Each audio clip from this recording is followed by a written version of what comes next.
Tuck your shirt in. Come on.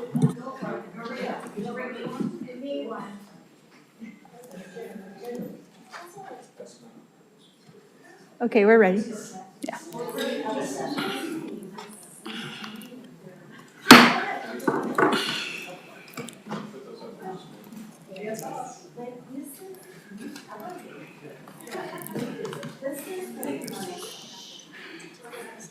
Good afternoon.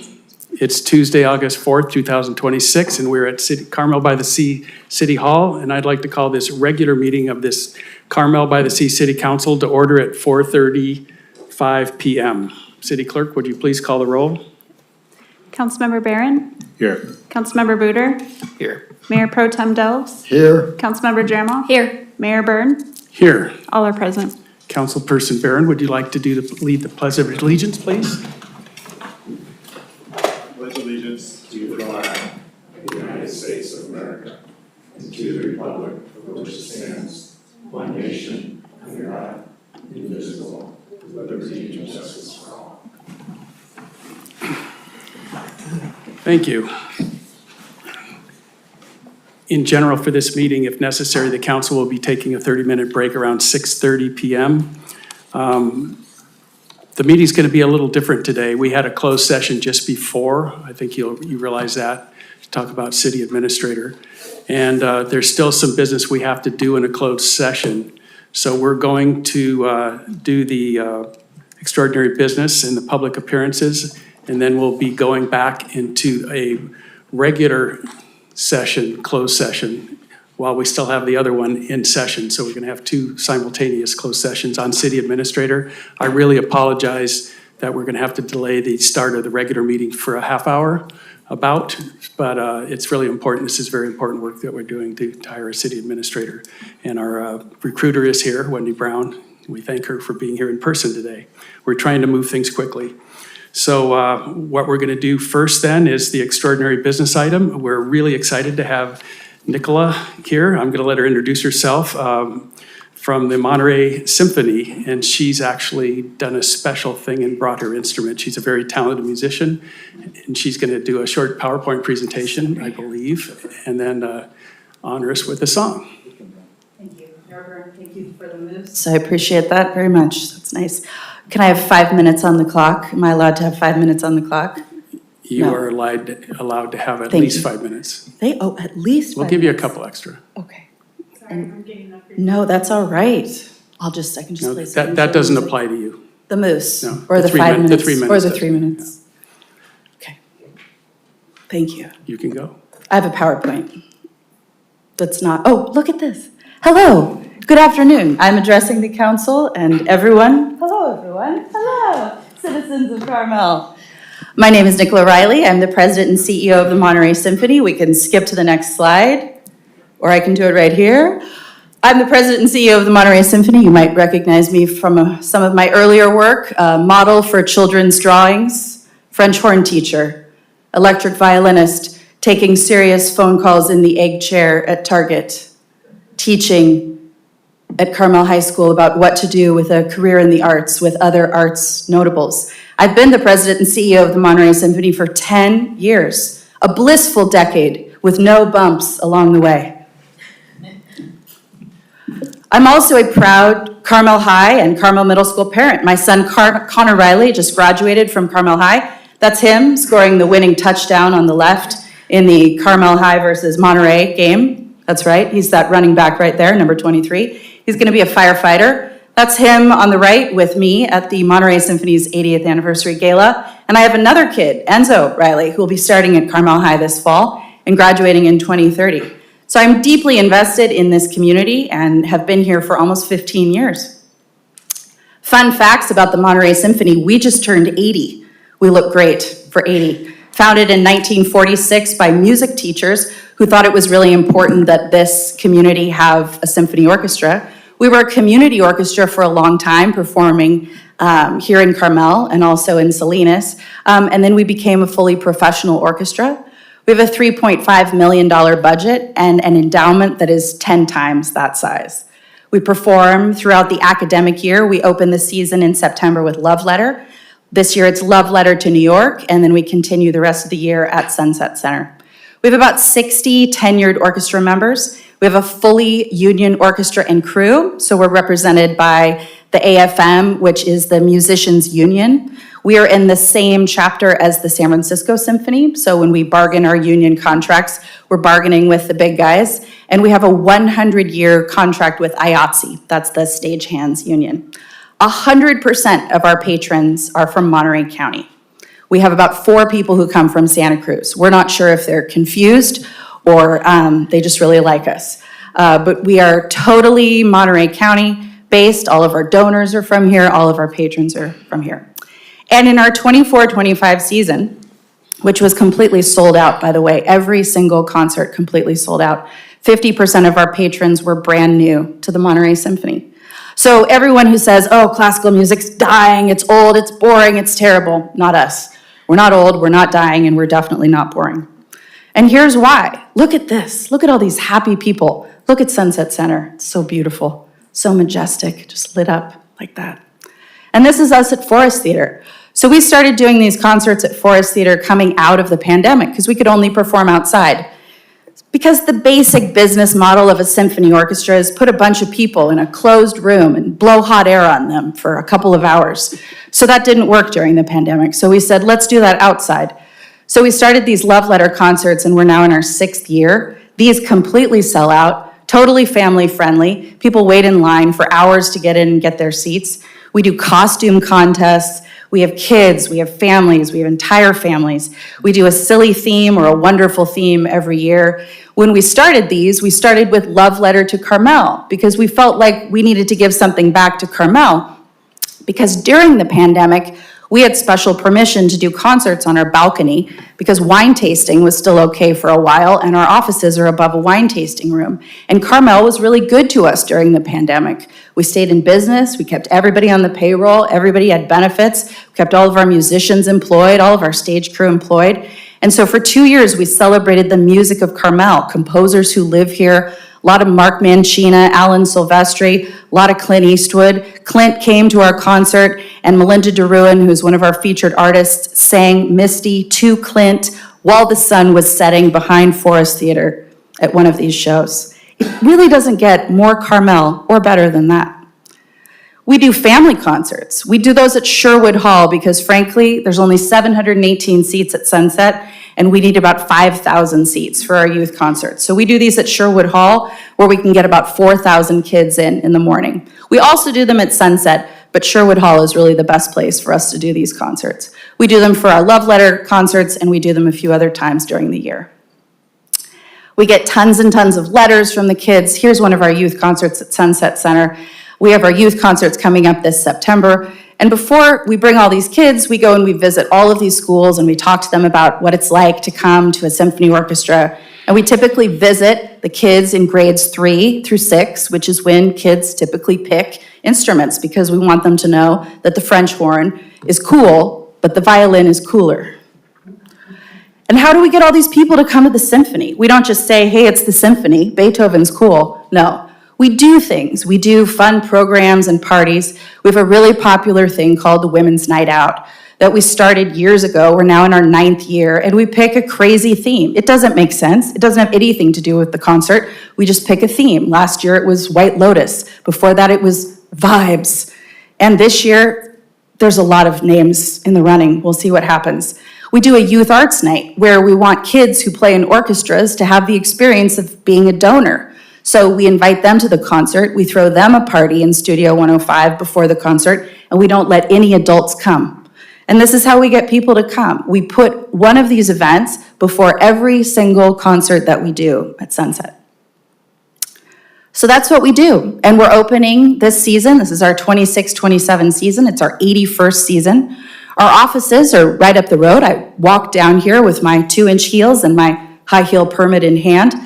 We're right here on the corner of 7th in San Carlos.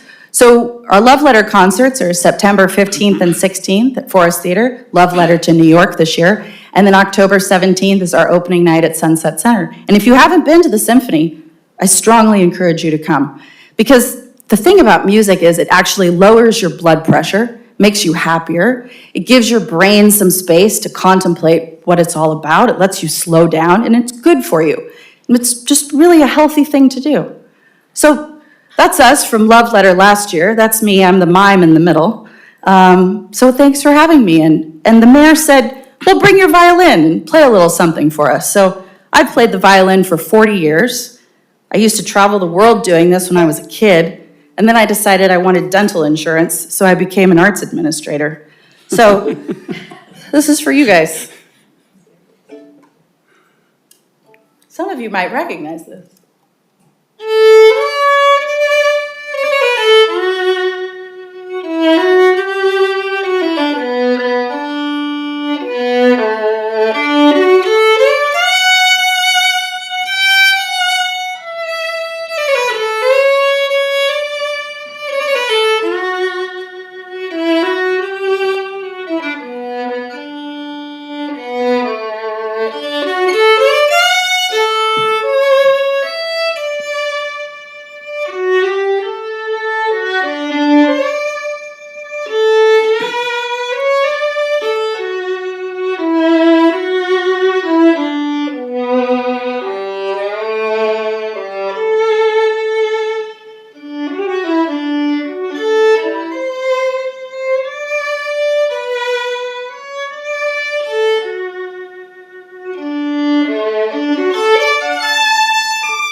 Thank you for that incredible performance. Not only the violin playing, but your PowerPoint was wonderful.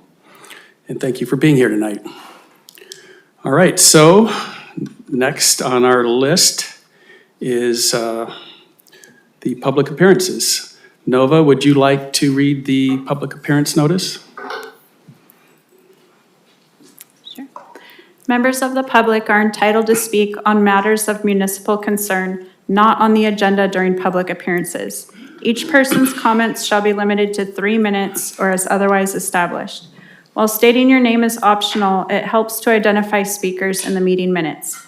Under the Brown Act, public comments for matters on the agenda must relate to that agenda item, and public comments for matters not on the agenda must relate to the subject matter jurisdiction of this legislative body.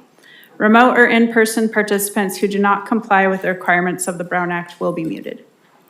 Thank you. How many people are going to make a public comment tonight?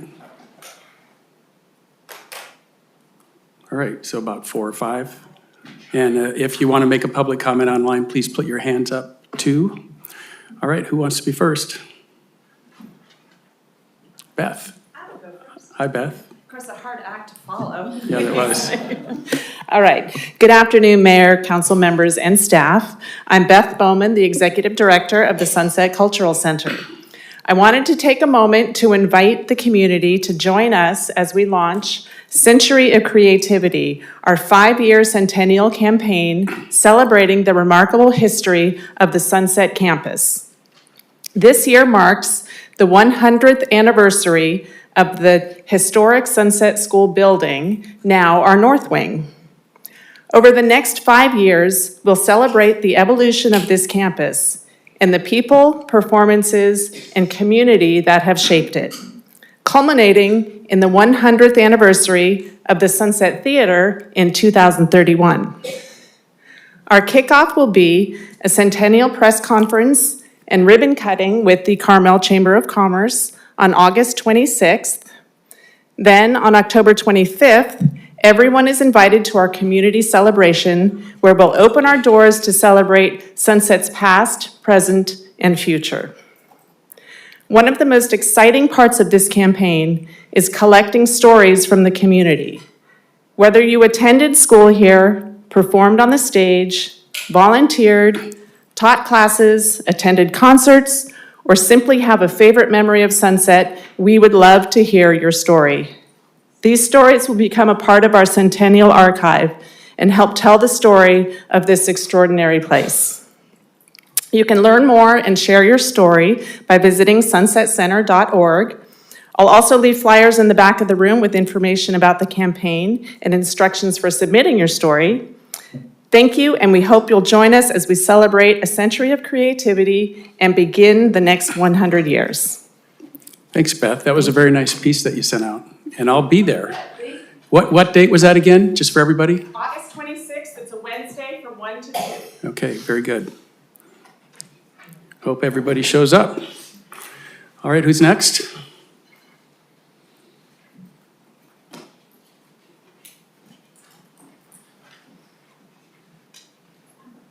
Hello, I'm Richard Kreitman,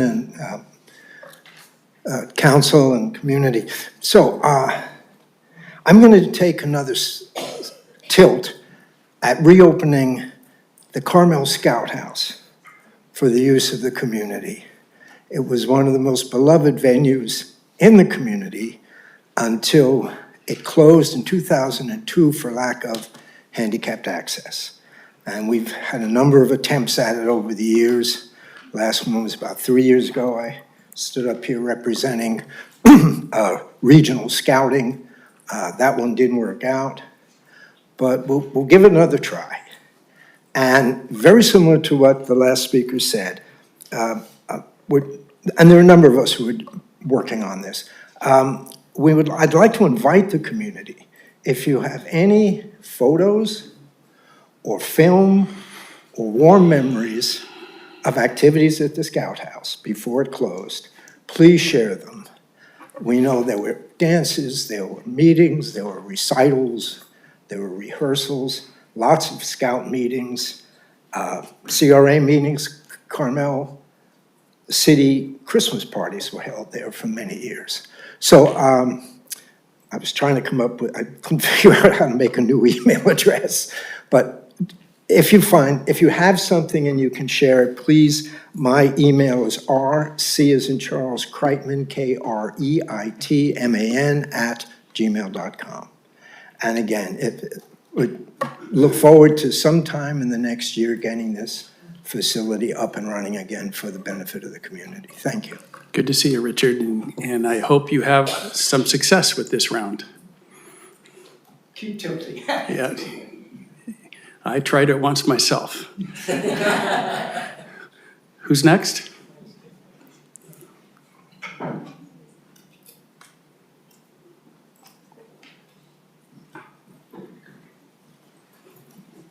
So you guys know I couldn't miss this today.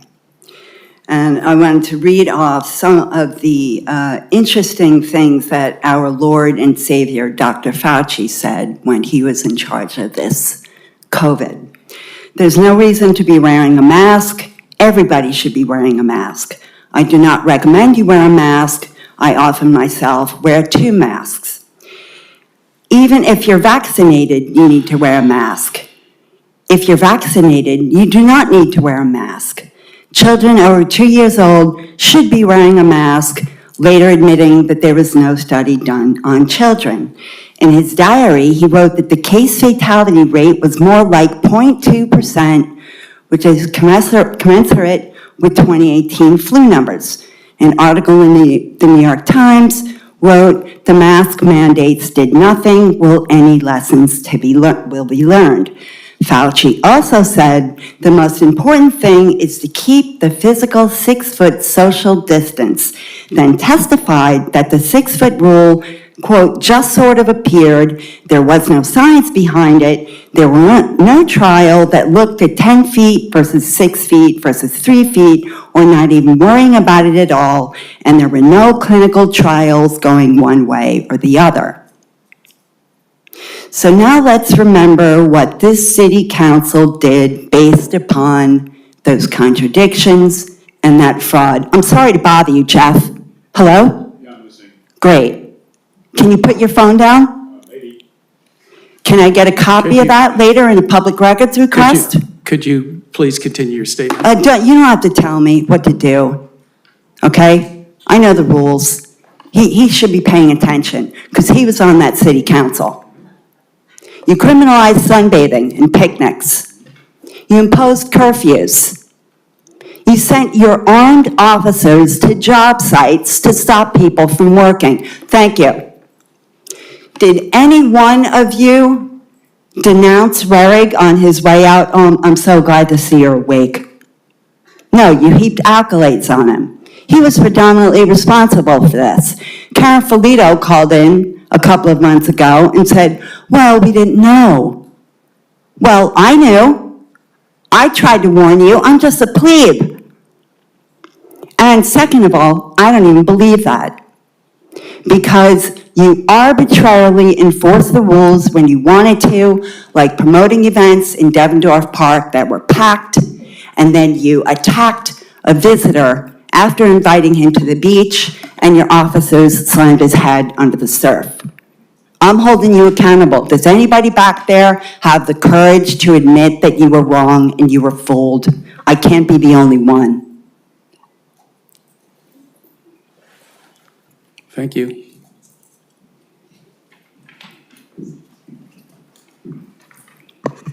My name is Maria Bruce, and today I'm here to talk about the Community Activities Commission and the upcoming August events. First one is Car Week.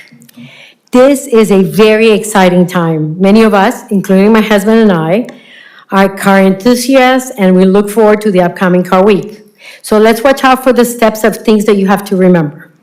Tuesday, August 11, we have Concourse on the Avenue. That goes from 10 to 4 on Ocean Avenue from Junipero to Lincoln and the cross streets. On Wednesday, August 12, we have Aston's on the Avenue from 11 a.m. to 4 p.m. Also, Ocean Avenue, San Carlos to Monteverde and the cross streets. And on Thursday, August 13, we have Ferrari Owners Club Concourse Carmel from 9 a.m. to 4 p.m. on Ocean Avenue, Junipero, Dolores, and the cross streets. We also have something that I thank this council, especially you, our mayor, is a free shuttle from Larson Field, the baseball, next to the Carmel Mission to Carmel Plaza, corner of Junipero and Ocean, running from 8 a.m. to 9 p.m. on Tuesday, Wednesday, and Thursday. So we can take care of our people, the visitors, and everybody else during the events. The city is also placing additional portable restrooms near the existing restrooms. That's FYI. Now, 6th Street between Mission and San Carlos in front of the fire station will be closed to traffic for the week. This is to keep the street clear for traffic emergencies. Correct, Chief? Carmel Police will deploy a traffic diversion plan Thursday, Friday, and Saturday, because we heard everybody loud and clear, Thursday, Friday, and Saturday are very congested, so that's what our police department is doing. So text Car Week to 65513 to receive public safety text during Car Week from the County of Monterey. All this information can be found in our city's website. So here's the deal. During this week, I will ask everybody to be a bit patient with our visitors, a bit curious with our events, and a bit generous with your hospitality. Our city is well known for its beauty and our welcoming attitude, so let's keep it that way. So please be patient and give yourself an extra time to go to places around the area, but enjoy the week. That's Car Week. So one last item in the Community Activities Commission for August is the 55th Phone Crafters Marketplace Jury on August 26th. We need somebody from the community to volunteer. We're going to be basically the jury will be evaluating all the home crafters and we'll make a selection for the final event happening. Thank you so much. Thank you, Maria. Who would like to speak next in the chambers? No one. Online, I'll give you 10 seconds to put your hand up. Cindy? Wow. All right, we'll wrap up public comment. I knew Cindy would do it right at the last second. Go ahead, Cindy. For council, city staff, of course, I wasn't going to say anything, but an invitation like that, how can I hold back?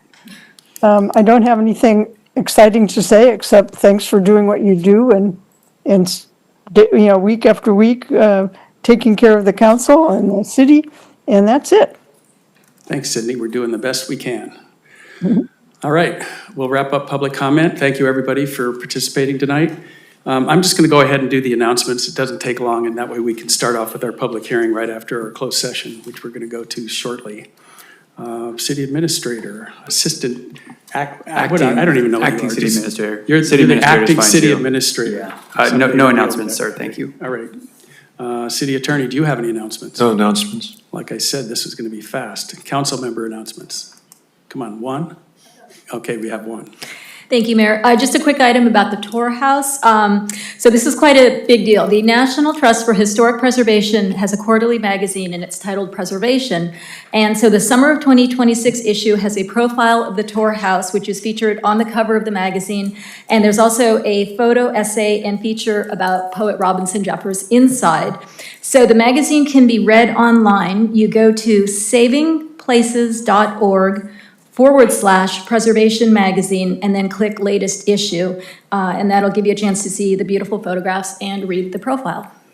Thank you, and congratulations on your talk at the Carmel Foundation. Thank you. I heard it went very well. I couldn't make it. Margaret and I had a late anniversary dinner after she broke her arm, so I'm really sorry I missed it. I'd just like to say one thing. I'd like to thank everybody who's been involved with the pit project, Ulrica Plaza. It's been a long time to get to the point where there's no longer a pit. I don't know if anybody noticed lately, but the contractor that's doing the concrete has just done a phenomenal job, and it's not filled with concrete yet unless they poured already, but it's about to be. So there's no longer a hole in the ground. That's a really positive thing for the community. I just like to make that announcement if you haven't noticed. Anybody else? None? All right, so do you want to read us into the closed session, Brian? If you missed it, we're having to do a closed session for the city administrator. We have our recruiter here, Wendy Brown, who's been nice enough to come in person to keep things moving along. So we're going to take a half-hour break here, and then we'll come back. Yes, this is a conference with labor negotiators pursuant to Government Code Section 54957.6. The agency designated representative is the city attorney. The unrepresented employee is the city administrator. All right, so I guess we're going to have to clear the chambers? Yes. And Or we then, could go downstairs? I think you talked about giving a time specific to resume the. Can we just go downstairs too, or do you want to do it here? We can go downstairs. Okay, tell you what, you guys can stay here. We're going to leave and go down into the downstairs conference room, and we'll be back at 5:32. That gives us a half an hour. We'll do everything we can to get back here at 5:32. All right, thank you. We stand in recess for a closed session.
All right, everybody. We're back from closed session. City Attorney, do you have anything to report out from the closed session? Yeah, there's no reportable action from the closed sessions. Okay, thank you. We'll return to our regular meeting. And we have one public hearing for tonight. It's consideration of adoption of fee schedule amendment to the fiscal year 2026-2027 fee schedule, including updating fees citywide, community planning and building, public safety, and public works, and discussion and direction regarding a fee waiver policy continued from July 7th, 2026. And Jamie is going to take it. Good evening, Mayor and members of the City Council. Today, the City Council reviews a few revisions to the proposed fee schedule for the 26-27 fiscal year. All right. Sorry, we had a cell phone go off here. I think it was Donna. But we're back and Jamie can continue. All right.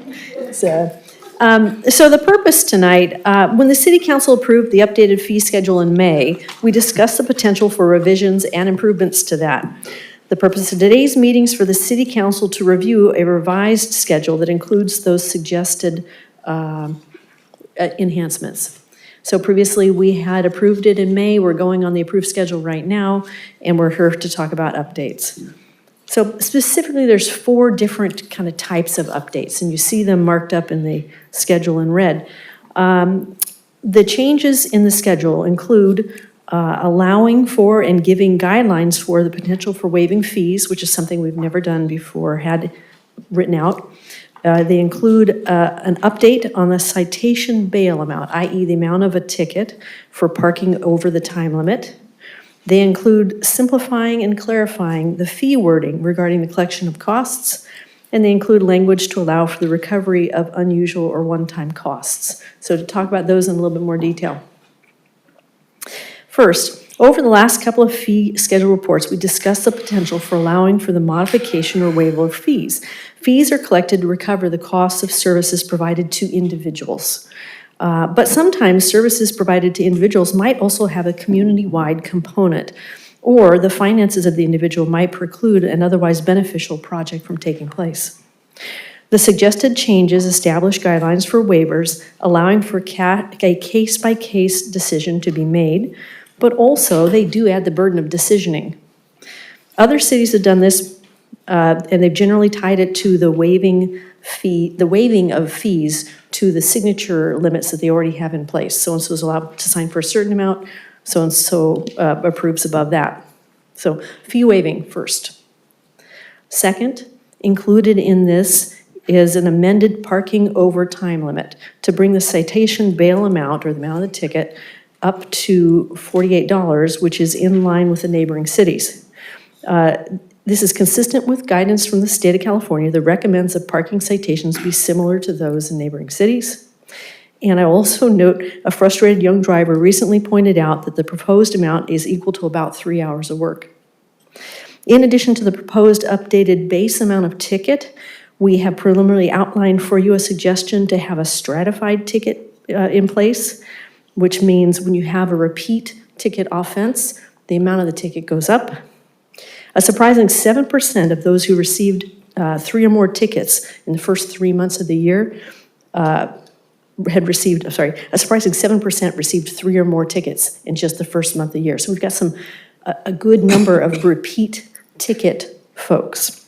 And that may have to do with the fact that it was a lower fee amount and actually roughly equivalent to a day's parking charge. Another suggestion for the council to consider that wasn't presented on the schedule is, do we increase the parking ticket amount for just certain sections of the year? Right now, that's not being done by other neighboring cities. And one final point to consider. $12.50 of every ticket goes to the county. So we are currently collecting only $27.50. So bumping it up a few dollars is something that goes back into the supporting our parking program. So that's parking ticket amount. Number 3, the goal of most of the edits in the schedule is to add legal costs and simplify the wording regarding the collection of costs. The revised words include the collection of legal or other costs based on the costs incurred. And here's kind of the important part. A review of fees shows that this direct cost approach is a fairer way to collect costs. And a specific example is this. Fee studies normally result in charging an average amount. In the case of appeal fees, many appeals incur $150 to $200 worth of legal costs, but occasionally an appeal can run as much as $6,000 in legal costs.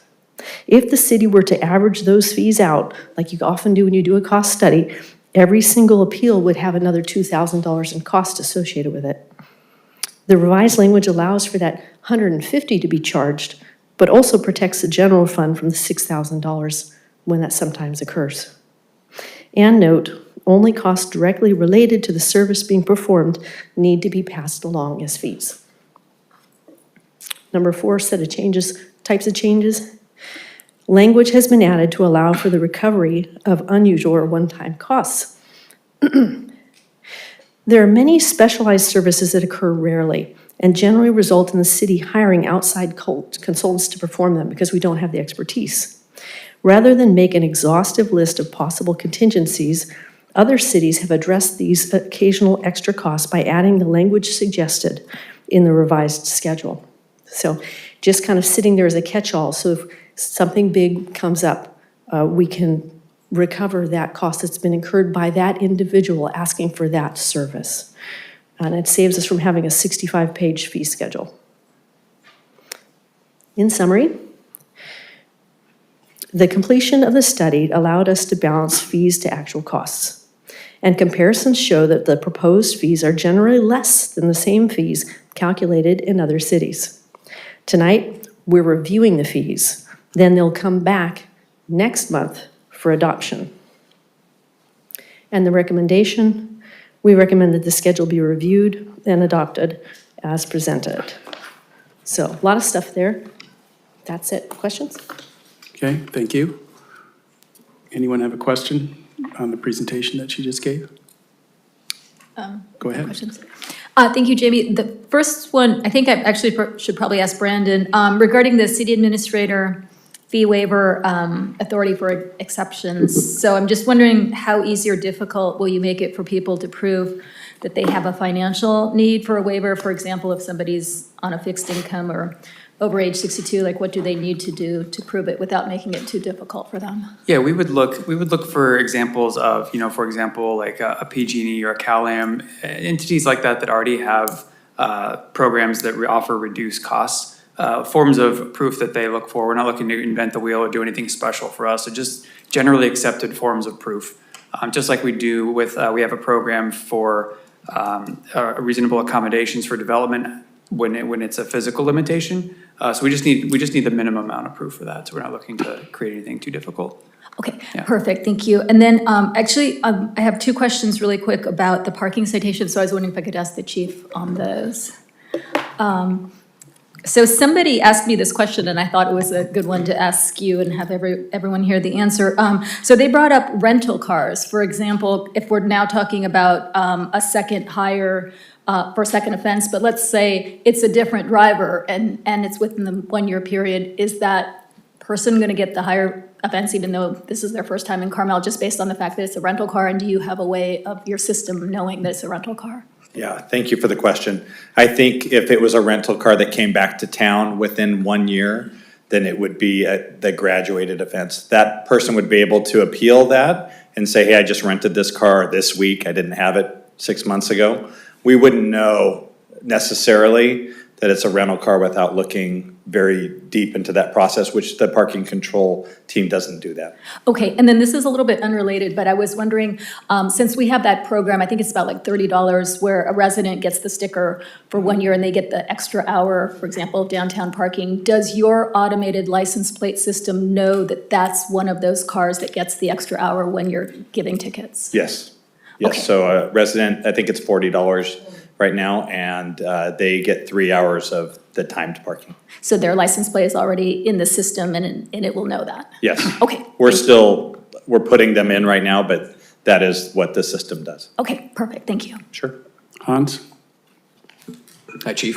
Hey. Mine's about parking too. Okay. So if this is about if you spend over 2 hours in a spot, the Right. fee is,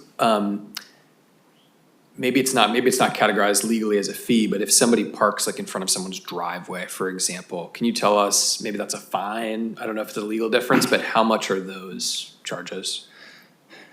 I'd have to look at the fine for that, but it's different. That would be like a citation, like it could be a parking citation, but it could also be a municipal citation. Usually, we try to do parking citations for that type of violation.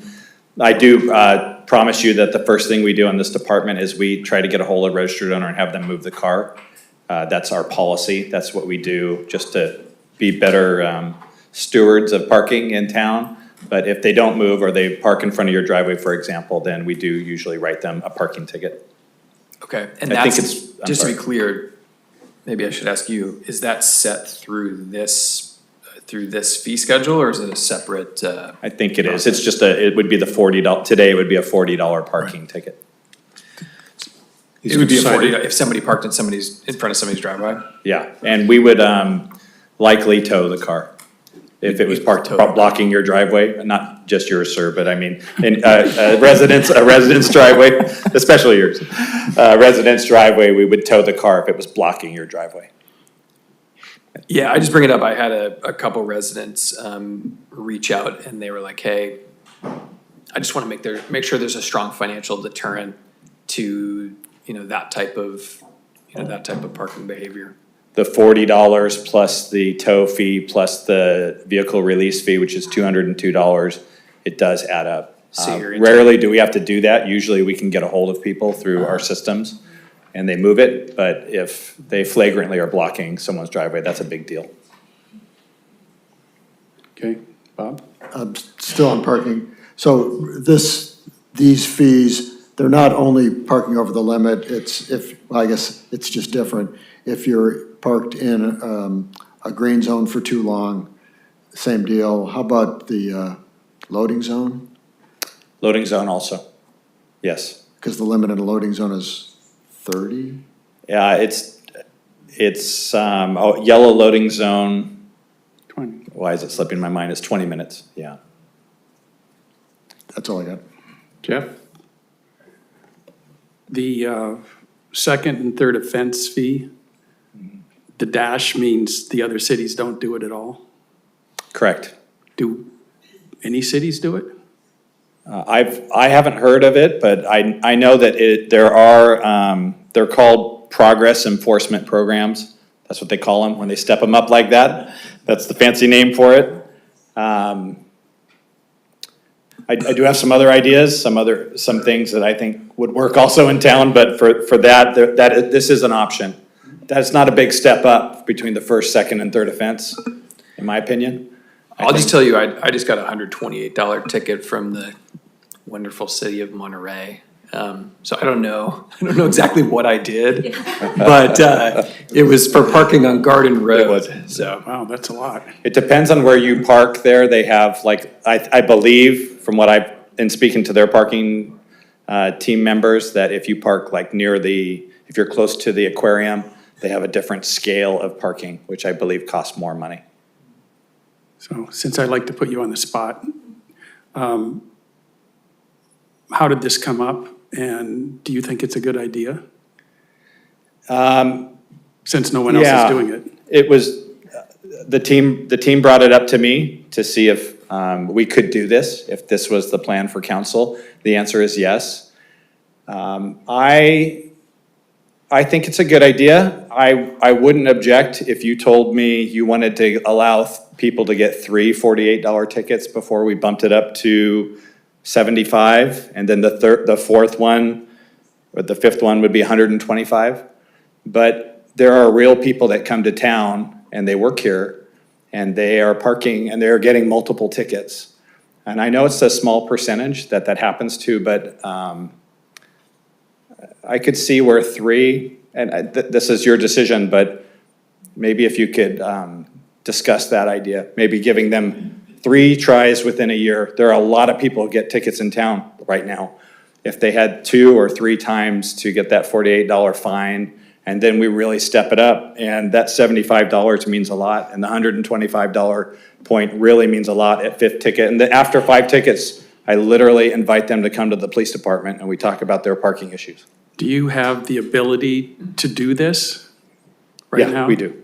We do. So it's when not we a- write tickets, it shows a picture of that car and it shows how many they've received in whatever timeline we decide to So put on the this is system. not an administrative issue or time-consuming? We can do it. All right. I'd like to know what the other council people think about that particular thing, but we'll go out to the public first. All right. That's it for questions for me. Jeff, do you want anything before we go to the public? All right. Public comment, please. Hopefully we have somebody that wants to make a comment about that. She's a brave soul. Hi, I'm Tamara Mickey. Our city is in a real deficit right now. I think that every penny, we just hired 2 new people to pass out tickets. I think this is a good time for us to take a strong look at this. Why aren't we closer to what the state average is? I think we should be closer to that. I don't think this is something that we need to try to sort of just meet where the other local cities are right now. So I would advocate us getting closer to that amount, 60, 65. So, time to try to recoup some of the other things. We have parking issues. Until we can address that, at least this is something that we can do in the interim. So I would recommend that we go higher Okay. than what's Thank you. proposed. All right, thank you. Maria? Maria Bruce. I'm just curious on 2 aspects. The first one is, from this current tickets that you're giving for the first, second, to third offender, could you separate tourist categories versus employees, people that work in the city? And what is the number? Are the percentages much higher for employees, people that work in the city, than people that are visiting our city? So that would be very interesting to know, because in some way, I would like to address it from the standpoint of, are we penalizing our the people that work in the city? And is there anything else we can do differently? Like, we are able to pay our 40 sticker that gives us additional hours. Can we do an incentive program for the people that work in the city, for example, that we give them a discount on the permit and they can put it in their cars and we can sell it to them for like $10? But there are people that work in their city that are people that are not making a lot of money. So that would be my first question and observation, so that we can separate those tickets, how we escalate them or not. Okay? The second one is a question for you, City Administrator, and it's the Fee Waiver Authority. And I noticed that you say if it is obvious that it's a public benefit, and you have some categories there. My question to you is, how do you make that decision on your own? And what is the amount? I mean, what is the waiver that you're really entitled to offer to somebody who offers a public benefit? Because it's not described here. There's not a scale of numbers or money allocated as to you waive a fee. So that would be something interesting to either add to the document or clarify to the public. Okay? Thank you. Thank you.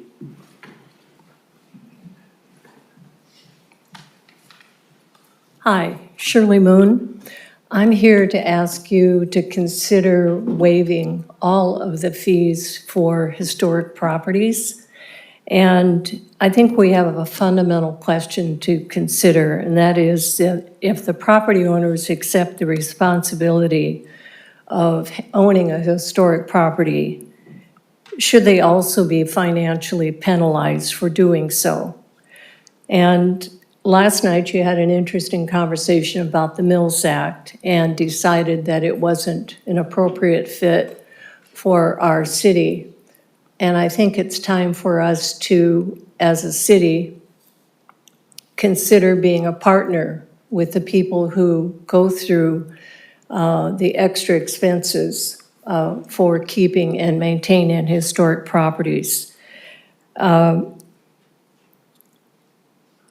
It does not seem fair that there will be additional fees added just because of a designation of being historic.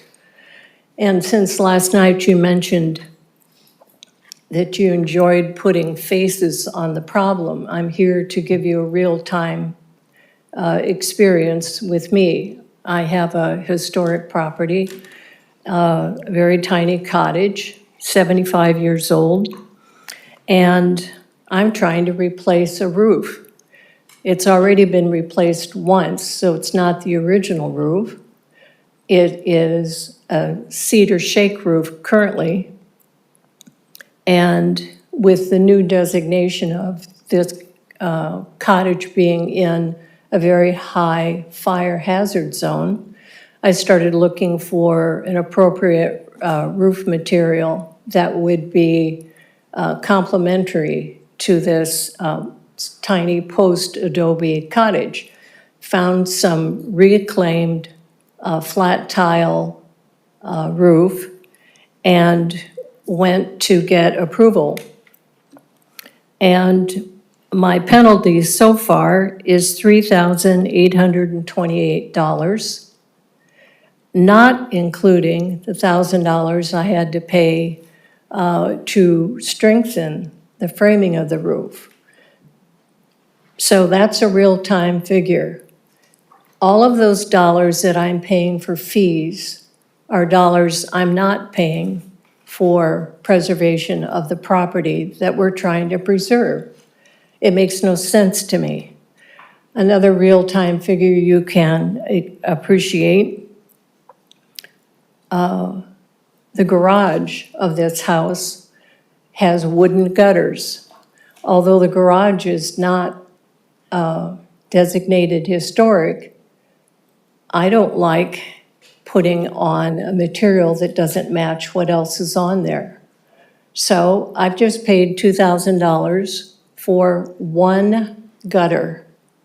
That's a real-time figure for taking care of historic old properties. The current policy is such that the incentive right now is for me to not do that. I don't have to go through anything. I can put on another wood shake roof. I don't have to go to the Historic Resources Board, and I would have saved myself $4,828. But I'm motivated to do something that actually improves the cottage. This is not a metal roof. It's not an asphalt roof. It's not plastic. It's not rubber. It's authentic. Shirley, could you summarize? Yes, I think it's time that the city becomes partners with people and waives these fees. I'm happy to be your first partner. Thank you, Shirley. Well said. You checked off one of my items I was going to bring up, so timely. Anybody else? Oh, all right, going online. Cindy, go ahead. Thank you, Mayor Council, Cindy Lloyd. I have an idea.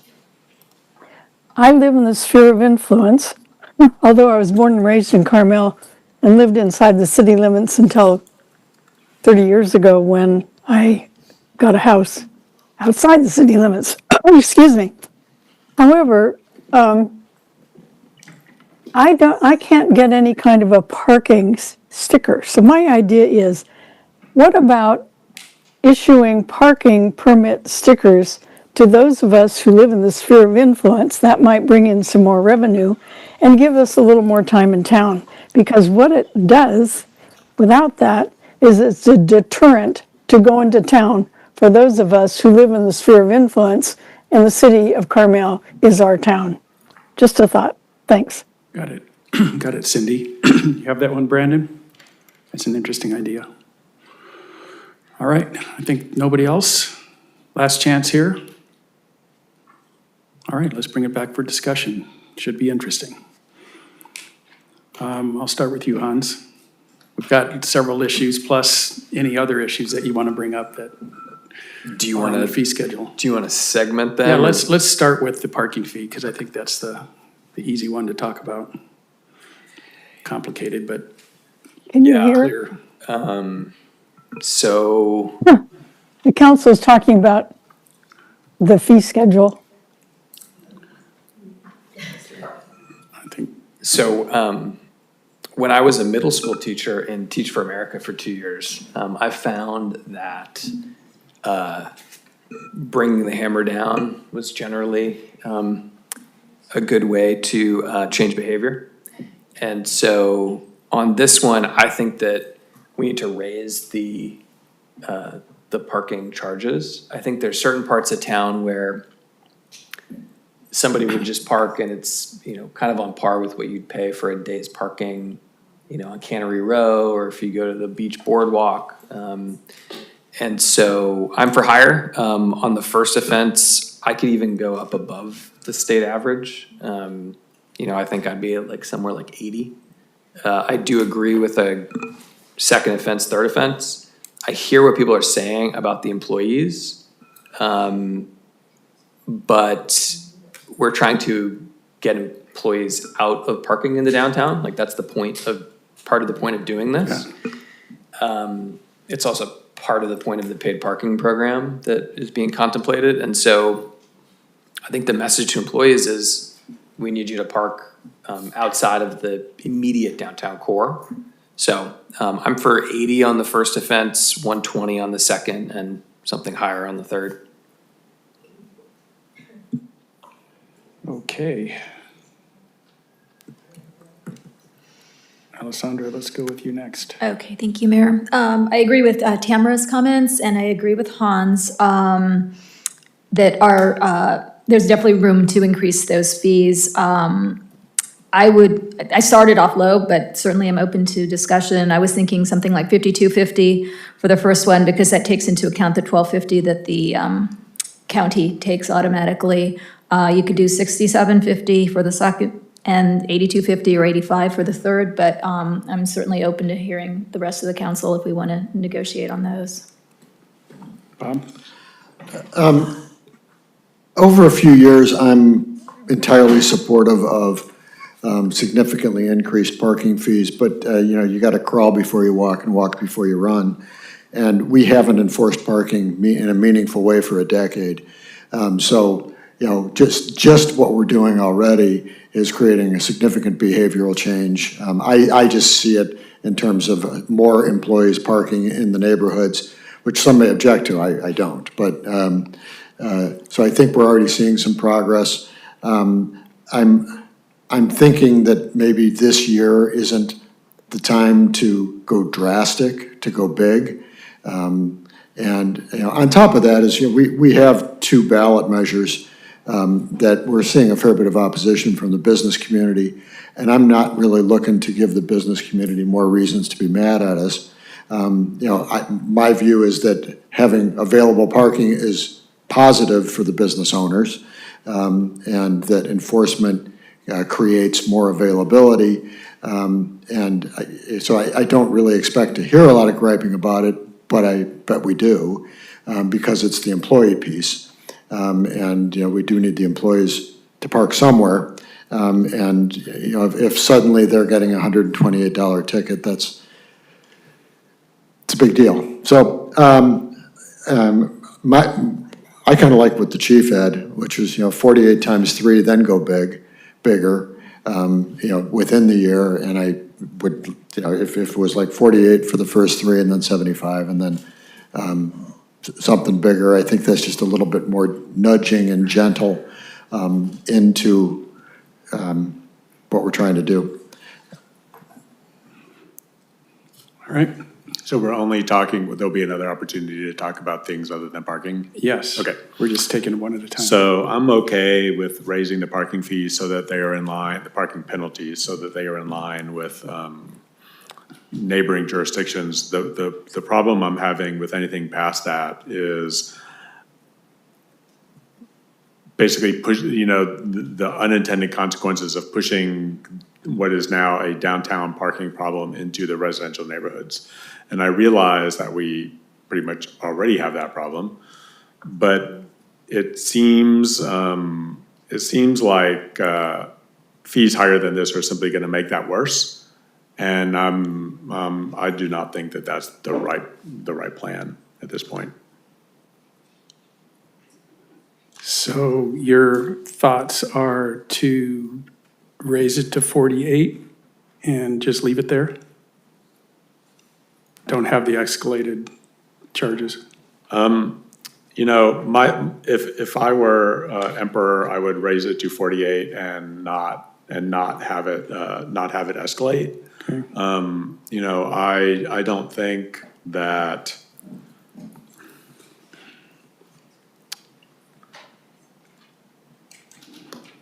it sounds like punishment. The comments from the public and whatnot. It sounds like the idea here is, I've been sort of listening. The idea, it seems like there's talk about deterrence and there's talk about punishment. And I think that the talk of punishment really leaves a sour taste in my mouth. I don't think it's our job to punish people. And I don't think that that's a good look. So I can live with the 48, 60, and 80, but I would actually prefer if it was just 48. But you would go for that if we have 3 people in favor of that? You're not against it completely, you just prefer I will say not. so far, but we haven't gotten to the second part of the conversation. Okay, yet. all right, good. All right, so I'm going to go back. I'll just tell you what I think. I tend, of all those speakers, I agreed with Bob the most. And I agreed somewhat with what Jeff is saying. I know a lot of people that work at restaurants, and they're not going to be happy with me if we do that. But on the same angle, we're trying to get people to leave downtown, so I see that part of it too. So that's my thought, and I think the ×3 just is sort of complicated. I think in general, Bob's comment, like, let's walk before we run, let's just get even and start doing the next step, and then next year, the council can come back and renew this if they want to review it. So let's go around again. Hans, given what you've heard so far, what's your thinking? Yeah, I will just say, I'm not interested in punishing anybody, but I am never gonna overpark on Garden Road ever again. And so that's what I'm trying to do. So I will go as high as you will let me go. All right. Alissandra? I just wanted to mention, because I'd also looked up some other cities, granted these are not neighboring cities, but like Laguna Beach has $70 to $90, Santa Monica is $65 to $90, Manhattan Beach, Hermosa Beach, and Del Mar are all in that same $60 to $90 range. So I think we can go up to, like I said, $52.50 if we wanted to. If not, I'm fine with the 48.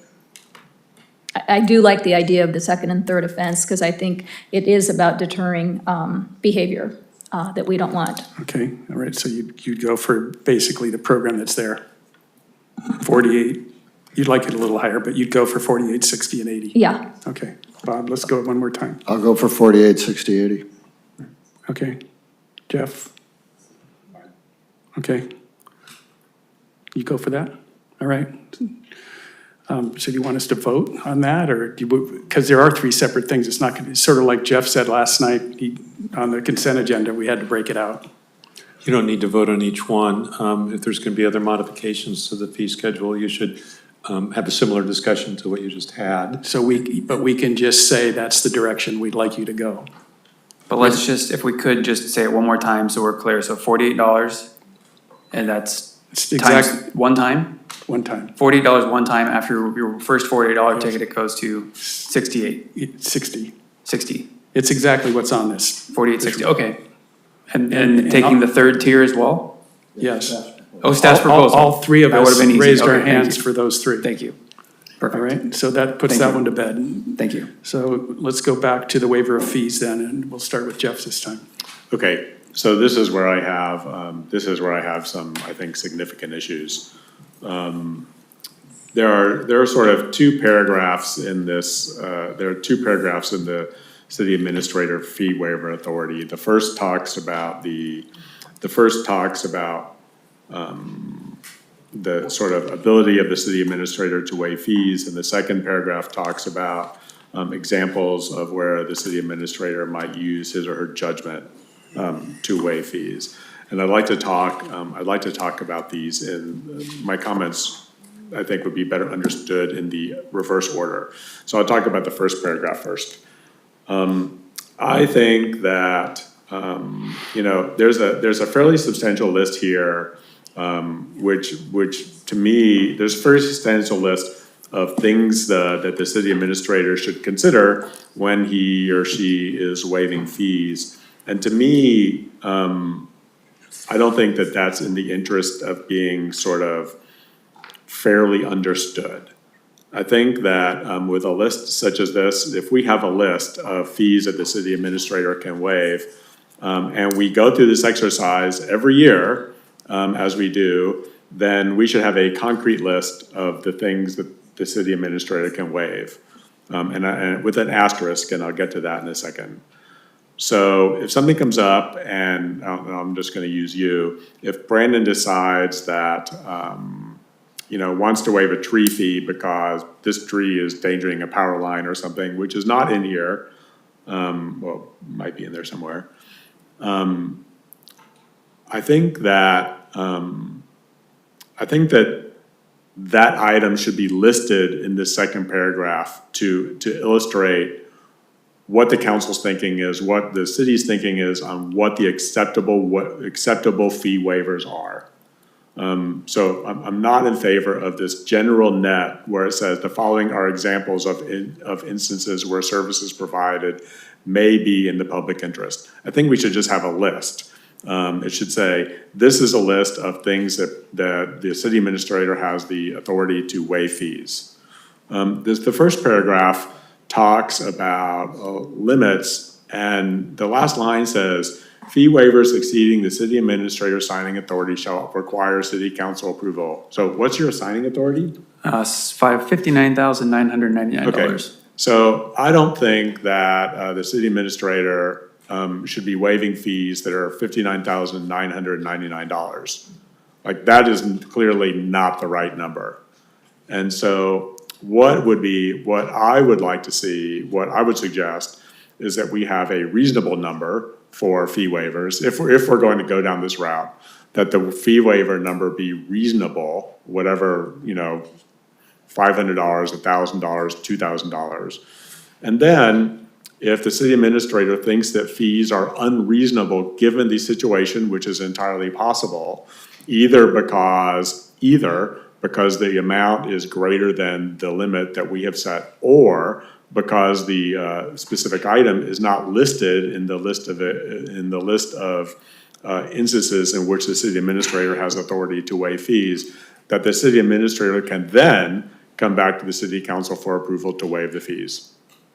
So that is what I believe. Do you want to pick a number? 5,000. I'm really interested that the number is less than $59,999. I'll say that. So you go for 20. And I'm also really interested in tightening up the list and making the list concrete. Okay, got it. So both of those things are important to me. The amount of distance between $59,999 and our limit is less important to me. Got it. Interested to hear what you think about that, Bob. I do not like giving a city administrator the authority to waive fees. I think it's an invitation for corruption, influence, pressure. That's just, I don't want to open that can of worms, honestly. If the city administrator can issue waivers of $5,000, suddenly that's like lots of $5,000 bills in that city administrator's pocket that he can spread around, where if he or she were, lacking in some ethics. And that obviously doesn't apply to the people here, but I just hate opening the door. It also opens the door for political pressure, for the five of us to start pressuring the city manager to, do this and do that. So I don't think this group, I know this group doesn't do this, but, we need to future-proof this. So I'm with Jeff in that I would actually want it to be a very, very limited, if any, waivers. And I think the better conversation probably to have, and I'm not sure we're geared to have it tonight, but really is on the historic properties. It's what Shirley was talking about and that Hans brought up last night, to have a more thorough conversation on what fees it would be appropriate to waive for historic properties to make it easier to maintain those properties. So I'm unlikely to support the city administrator fee waiver authority at all. And if I did, it would have to be highly specific and highly limited. But you're basically a no. I'm basically a no. Okay. Alissandra? Thank you, Mayor. I agree with my fellow council members and the reasoning on both of those. And also regarding the historic properties, what Shirley brought up and what I was sort of getting at also last night. It might need to be a future discussion, though. I don't think we have time tonight to do something like that. But I think especially if we're not going forward with Mills Act, we do need to find ways to create incentives and to ease some of the pressure and burdens and show some appreciation to folks who have historic homes and are putting in the time, effort, and money to be able to maintain them. Okay, other than the historic homes, are you basically a no or basically a yes? No, I agree with Jeff and Bob that it does create ethical issues in the future that we want to avoid. So I don't think that we should be giving the city administrator and any future city administrators that sort of power, because it does have a possibility that things could go wrong. Okay, so you're basically a no. Correct. Okay. Hans? Yeah, I am not a fan of how it's drafted. I didn't expect that there would be so much agreement on that score, actually, but I think that it's pretty broad in terms of the language, pretty broad discretionary power there. And so I would much prefer to us go through the work of having like a defined list, like Jeff mentioned. And so, yeah, that's my preference, is to have a defined list. So, all right, sounds pretty clear that it's a no, but it has some possibilities. So somehow we need to spend enough time to develop that distinct list and the limit, and maybe bring it back at some point. On the historic bit, would it make sense to have the Historic Resource Board take the lead on that? and I think we could potentially take the lead on it. I think that I don't view it as like a fee waiver per se. I think it actually is just, you could lower them, you could eliminate them, right? It's kind of, I feel like it's kind of our prerogative. I remember asking you about this. I've actually been interested in this for a while. I can't remember if did I ask you or Chip, but somebody gave me a dollar amount of how much it would actually cost. And that must have been Chip, but that's something we could easily pull together. You might want to pull it again. I'm remembering something in the neighborhood of like $80,000 a year. 80,000? Yeah, but that seems reasonable, that amount. So, it's not trivial, especially given our budget situation. But it's Carmel-by-the-Sea, and it's historic. Right. I mean, somebody made a really good comment about that last night. I don't know if it was here in the public. I mean, that's what we are. Mm-hmm. And we should be investing in it, and that's one way to do it. Well, certainly one of the things you could do today in future agenda items is if, a majority of you want us to come back with a future item with a bit of analysis and talks about like how much it actually costs or how many fees do we take in, which essentially, as we remember, pay for staff time. So the council would be saying, we want to give free staff time for these historic projects, which is wonderful. If that's what the council wants to do, we can tell you how much that is. and come back and propose some programs, if you want to agendize it for a future meeting. I mean, there's also the cost of the historic consultants. And sure. Maybe the city puts a fund together to help subsidize that instead of the Mills Act. But the Mills Act had significant fees as well, so it's, all right, so it sounds like you've got 2 assignments almost now. Yeah, so I think, I'm gonna look at Jamie, I think, sorry, Councilmember, if I could, just really quick, what I heard on this fee waiver, thank you for the really clear direction. I think we'll just look at this as tabled, and then when we come back possibly next year for the budget and the fees, we'll rejuvenate this conversation ahead of time so we can spend time building the list with council and do all that. I don't think this is an immediate thing we need to come back to you with unless any of you feel that it's super urgent. Well, I have a procedural question. Can we approve the fee schedule without these 2 paragraphs? Yes. So it seemed like that's the right thing to do, right? Well, I have some other questions about fees. There's a couple other categories. We have still categories to go through, but before we leave this one, I just wanted to be clear, like we took the direction as this is just going away, we're gonna leave it alone, and we'll bring it back in a future conversation to get more detailed in it. But you can, the way that this was agendized is you can, this is essentially like adding or removing a fee somewhere else. You're just amending this fee schedule. So we're taking it as strike all of this section and move on. Yes. All right, Hans, you want to go to number 3, simplified descriptions? Oh, simplified descriptions. Including legal costs as a heading. Oh, the legal costs, yeah. So the only concern I have with this is you're basically, if I'm doing a home renovation or I'm building a house, I'm essentially giving the city a blank check, right? And they're just gonna charge me whatever it costs them. And there's something along the lines of like what you do in insurance where you have like a deductible, thinking from the perspective of the insurer. You know, is there some element to which the city should have some skin in the game, like, I don't know, 10% or something, where they feel some pain as they're racking up these bills? Sort of a thought that was kind of rattling around in my head. And then there's another kind of equity question, and maybe it's just, you can't do anything about it, but you could have 2 different kinds of planners. You could have a planner who doesn't ask any legal questions, and then you could have the planner, like, probably if I was the planner, as you know, I'd probably ask the 10 questions. So like you wouldn't want to have me be your planner.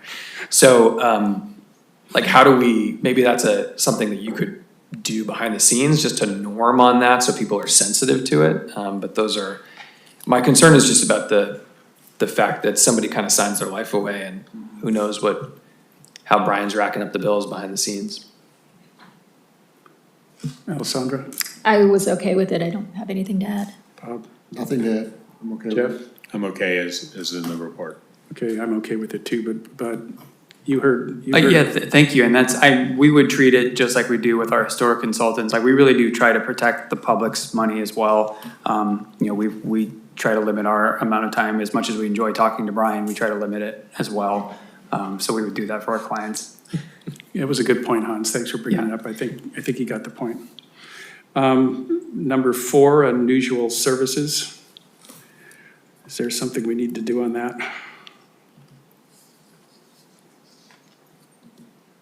No.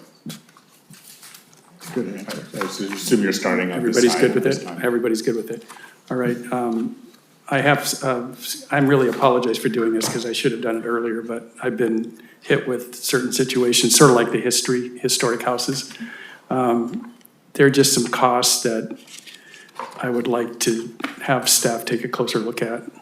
One of them is the landscape plan check. There are a few instances where I've had residents question this, where they just thought, wow, I have to pay $875 to put a few native plants in front of my house, and they did. And I've done it, and I'm not asking for money back, but I'm basically taking my beautiful garden and putting all native plants in because I think it's the right thing to do. It's gonna save water, and it's gonna be good for the birds and all that. And it was $875 before I did anything. And I don't know if there's some class of landscaping plans, because I'm not building a $5 million house where that's just round off air. I don't know how to look at it. Maybe take a look at it in certain situations where somebody's doing something good that we want them to do. maybe it's $250, but I'm not gonna tell you what to do, just an idea for the future. Yeah, well, we can't change the fees at a staff level, so if you're asking us to I'm come just back in the saying, in future. the future, Okay, next like maybe year- next week we come back for the fees Yeah. next Can time. I ask a Yeah. question on that, too? Yes, you can. Is it the same, $800-ish, whether somebody's like building a new house and they're putting in brand new landscaping over the whole thing? Is there another tier, or is that's it, no matter what you're doing? I don't know immediately off the top of my head. I'd have to scroll through the fee schedule I really think quickly. that's it. Because this is one of those where I'm with Dale, like I completely agree, whenever we can add tiers, because what ends up happening is you have a lot of people building a brand new house, scraping the whole lot, takes a lot of staff time, and so my assumption is when Jamie does her time and motion study, that is really dragging that number up for people who just wanna, change around a few plants or do something pretty minor, and so having a lower barrier to entry option there could be great. Or people just do it and they don't come in and get a permit, which I would never do, of course. Second one, Brandon, is pressure washing. I was just involved with some pressure washing, commercial district getting ready for Car Week. And in the process of doing that, I was reminded that you have, let's just say it's Pepe and he wants to clean up all the stuff in front of his bakery, which builds up pretty fast. If you want to do that, you have to get a temporary encroachment permit, and it's $453. So it's $500 to pay the pressure washing company. It's almost $500 to get the permit, and the whole thing's going to take an hour or two. So it's really temporary. We're not encouraging our businesses to clean their sidewalks, and so they're not. And I've talked to quite a few of them, and they just say, I'm not going to pay $500. So there might be something you could look at to make that a little less painful. We can look at tiers. I mean, those encroachment permits, remember that we have to create, we would go and we create the stanchions with the no parking signs, where staff goes and puts them out. For the pressure washing specifically, we're making sure that they're catching the water, that it's going into the van, all those things. But certainly, I think the council's suggestion of tiers for some of these things, like the landscaping and if it's temporary just sidewalks, we're not doing streets. If you're not taking up parking spaces, if you're not closing streets, there's maybe a tier 1 temporary encroachment, a tier 2 temporary encroachment. Related to that, I would also suggest that you have pre-approved companies, if it's legal to do that, that follow the rules, that how they do the signage, they suck the water up, so that you don't have to have public works people go out there and babysit them like we did at the very beginning a couple years ago. It's something that we need to look at. Yeah, thank you. Okay. The same thing is related to signage fee. It turns out when somebody wants to put a sign up, it's $1,000, I think. And if you had 3 companies that were pre-approved, and you know who they are, they know the rules. They're gonna follow the rules. So if they come in and say, I'm gonna do this sign and I'm working with XYZ, it takes a lot less time than somebody's doing a totally one-off thing and they're doing it themselves. Because that's a lot of money, $1,000 versus $250 or something if they're working with a legitimate vendor. And then the last one is much bigger issue, and it came up last night with the Golden Bough, is projects have just gotten really expensive, and we're using that table that sort of cuts off at like $350,000 or something. And I think we need to take a fresh look at that, because we're going to discourage, it's a $500,000 fee on some of the projects in town now. And that could discourage people from making improvements on their building. And so I think those fees should definitely more align with what it actually costs us. And it turns out it may cost $500,000. But I think we need to be able to explain that to the contractors and the companies that are doing these improvements, because right off the bat, it seems like it's pretty high. Okay, we could, unless council feels otherwise, we'll just plan to make those part of the budget conversation for next year as we bring in fees forward. Yes, I mean, there might be some issues that it's gonna be sooner than that, but it'll hit us. Yeah, thank you. Yeah, okay, that's all my things, thank you. It was a productive discussion. Anything else before we close this one off? Since we're doing this for you. Jamie? We're good? We need a motion to approve the fee schedule? Yeah. But all the issues you brought up tonight are taken care of, and now we can approve it? Yeah, Or you it's a have to wait? two-part process, so we announce it and we talk about it today, then we come back and talk about it again. So I think we'll be making a change in the next one for some of the things that we've said we want to do now, and for some of this other stuff, we'll leave it and catch it the next cycle round. So we don't need to do anything today, it was just for review. Don't they have to make a motion and then approve what they just did? Brian? Well, I guess the question is whether or not staff feels they've got sufficient direction from the comments that were made by the council in order to return with a resolution that would be incorporating the changes. Okay. So there's no resolution. There's no resolution. I wasn't sure if we needed, I don't know if we necessarily need a motion, but I think it might be wise to have someone state the 4 things that happened, get a motion and do the votes on it. That's certainly the prerogative of the council. Yeah. Anybody want to take a stab? No, do it. Sorry, if you're gonna come back with this, do you wanna take a stab at like a tiered landscape plan check option that we could do if we wanted to? I would not be in favor of that. I mean, if that's what the majority of the council directed, we could. My opinion is that probably to really put that together and think about where the realistic lines are is more work than we were intending to do as part of this, but it might just delay it another month or something. I like the idea of tiers. I think that makes sense on a lot of these things, but at least starting with that. And maybe 3 different levels, like a very basic project, an intermediate project, and then like a full brand new landscaping So plan. Brandon, maybe just pick 2, and I think the ones we're picking are the landscape plan check and the sidewalk encroachment. That those would be 2 that we would like to see a less expensive option for less complexity. Okay, if I've got 3, I'm looking 1, 2, 3, okay, cool. So I guess I'm gonna object. You know, we have a process for fees. You know, we have the fee schedule come up every year. We have 3 months of budget discussions. We have something in writing here, which unfortunately was not put in resolution form. No disrespect to staff, was not put in resolution form. So it needs to come back next month.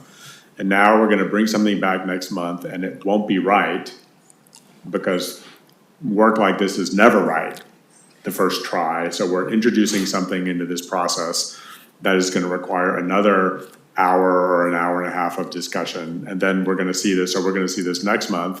And then we're gonna see it the next month with a resolution where everything's right. And so now we've spent 3 months on something, honestly. I got it. We've spent 5 hours of city council time on these fees, which frankly could have just waited until the fee discussion at budget time next year. And the only thing that would be different would be the parking fees. Okay, got it, Jeff. So do you want to withdraw your suggestion, or do you want to leave it?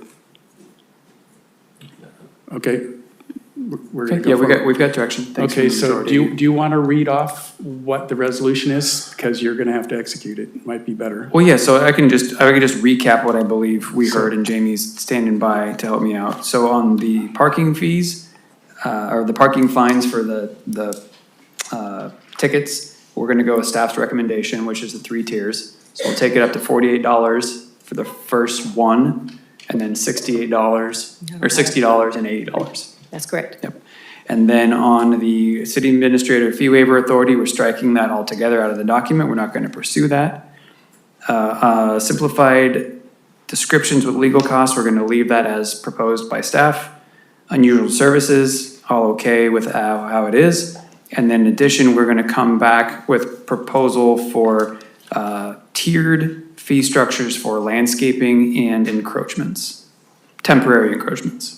Yes, and you had a couple other suggestions for future. That's use. right, but that's not what we're gonna be bringing back to you on this one. Correct. Same thing with the waiver of fees. That's right. And then point of clarification, this process requires 2 separate meetings and then 60 more days. So the soonest you're gonna see that parking go into place is 90 days from now. If we were to delay that second meeting, then the whole thing goes further. It's probably a good thing. Okay. All right, thank you very much. Good discussion, public and council, thank you very much. And we're going to go to dinner now. Sorry for those of you who are waiting around, but Hans didn't have a big lunch today, and it is 7 o'clock. And dinner is downstairs. Well, I'm just thinking, do you think this one's gonna be a long one? Do you think we can get through the next little one, or do you? financial, that's totally up to you. What's next? Financial stewardship. It's fast for me. It's not fast for me. Okay, it's not going to be, sorry. All right, we're going to come back. What's the fastest we can do it, everybody? 7:20? 7:20, we'll be back at 7:20. Thank you.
Thank you, everyone, for waiting for a dinner.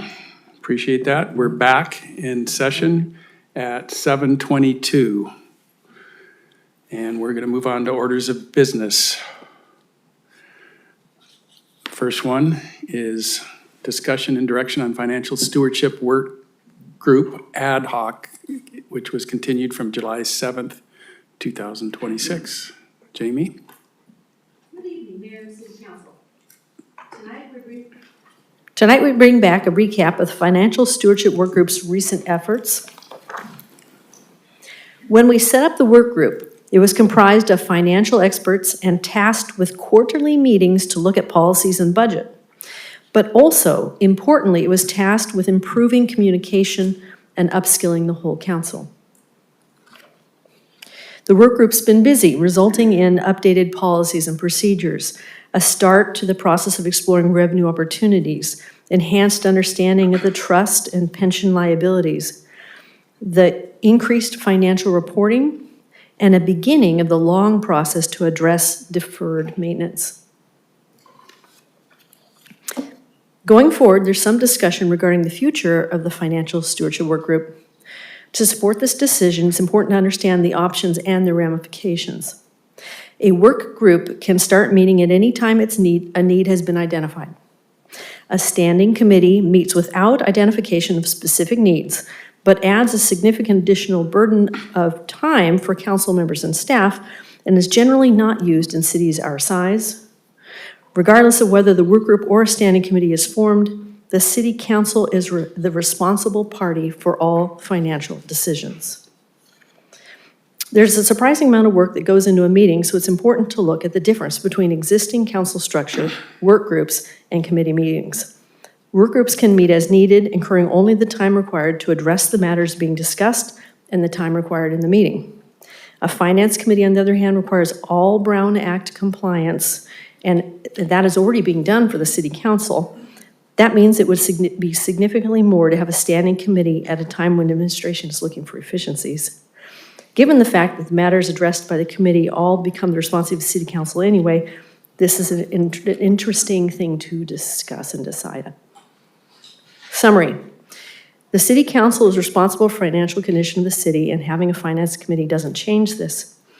The many meetings of the work group, 22 so far, I think, have been an efficient way to give the council new tools, and the community has likewise benefited from this enhanced discussions that have taken place at the city council meeting based on the work of the Financial Stewardship Work Group. The conclusion here is that the council is to provide direction on what to do with the future and the Financial Stewardship Work Group. That's it. Questions? Thank you. Questions? Go ahead. Thank you, Mayor. Thank you for your presentation, Jamie. I think this is actually probably for Brian. I was just wondering if an ad hoc committee in general is disbanded, how much time needs to pass before it can be reinstated?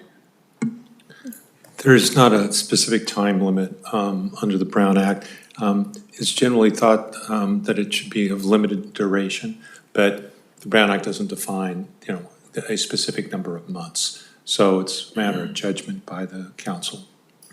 So just to follow up on that, if next year with the new council, a new council could decide to do the ad hoc, and would that perhaps be considered okay, considering it's new members of, the whole body as a whole, or?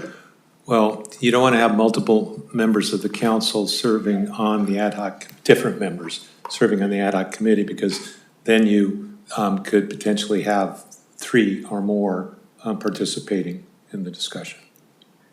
Okay, but it would still be kept at 2? If it be the same 2? Perhaps, I'm just throwing out options. Well, once repeated ad hocs are approved for the same purpose, it tends to be inconsistent with what an ad hoc committee is, Okay. which is of limited duration and scope. Got it. Okay, thank you. Jeff? Bob? No questions? Hans? Okay. Public comment? Come on up.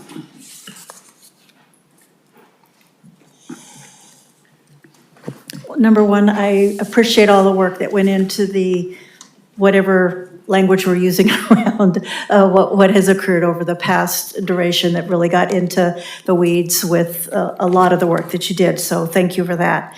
I guess my question is, I'm actually looking for feedback from you guys, and I guess we'll get that in the discussion that you have, which is, you know, what value did you get? What did you see the positives and negatives about what occurred over the last year? So having more insights on that would be very helpful for us to hear directly as you move through whatever decisions you want to make. So that was my Nancy, feedback. if you could clarify, sorry to ask you a question. No worries. Could you be more specific about what you're asking us to give you feedback on? So you've had a group in a committee or work group, whichever is the right language, over the last year-ish. And what did you see as the great wins out of it from your seats? And what did you see are the weaknesses or the questions or the issues that came up over the course of that period of time, the pluses and the minuses? So I'm just looking for your observations as a full council. Okay, something above what you just saw in the presentation. Yes. Okay. Yeah, because, you're looking for your personal views on Okay, that. so the people that were on it. Okay, Yes, good. please. Thank you. Anybody else? We had one other one. Kelly?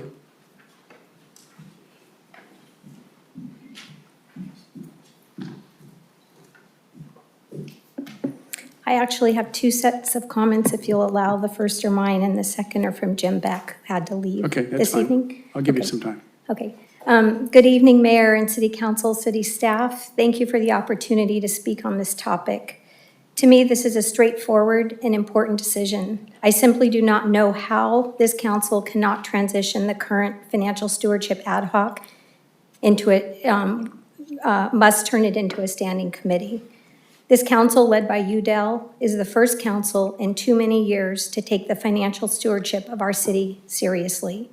The financial stewardship ad hoc was created and will remain a legacy, perhaps the most important legacy of this current council. Establishing this ad hoc was a bold and transparent move that speaks to the integrity and accountability of each of you. Prior to this ad hoc, we had one city budget update a year, frequently in the 8th month of the fiscal year, with little to no ability to practically impact fiscal year planning. When I first joined the Forest and Beach Commission over 5 years ago, I'll never forget during my onboarding when I asked the then Public Works Director, "What are the biggest issues you think our city faces?" Without hesitation, he said, "Deferred maintenance. Kelly, it's everywhere and in all directions." That was over 5 years ago. It was frustrating and a mystery how we could be running a city without an inventory of this deferred maintenance and better systems and accountability on how to manage it. As I advocated along city staff for funds to implement the 3-year deferred tree maintenance catch-up plan back in early 2024, I was also surprised just months later when someone said to me, "Kelly, why do you keep asking about the tracking and the budget?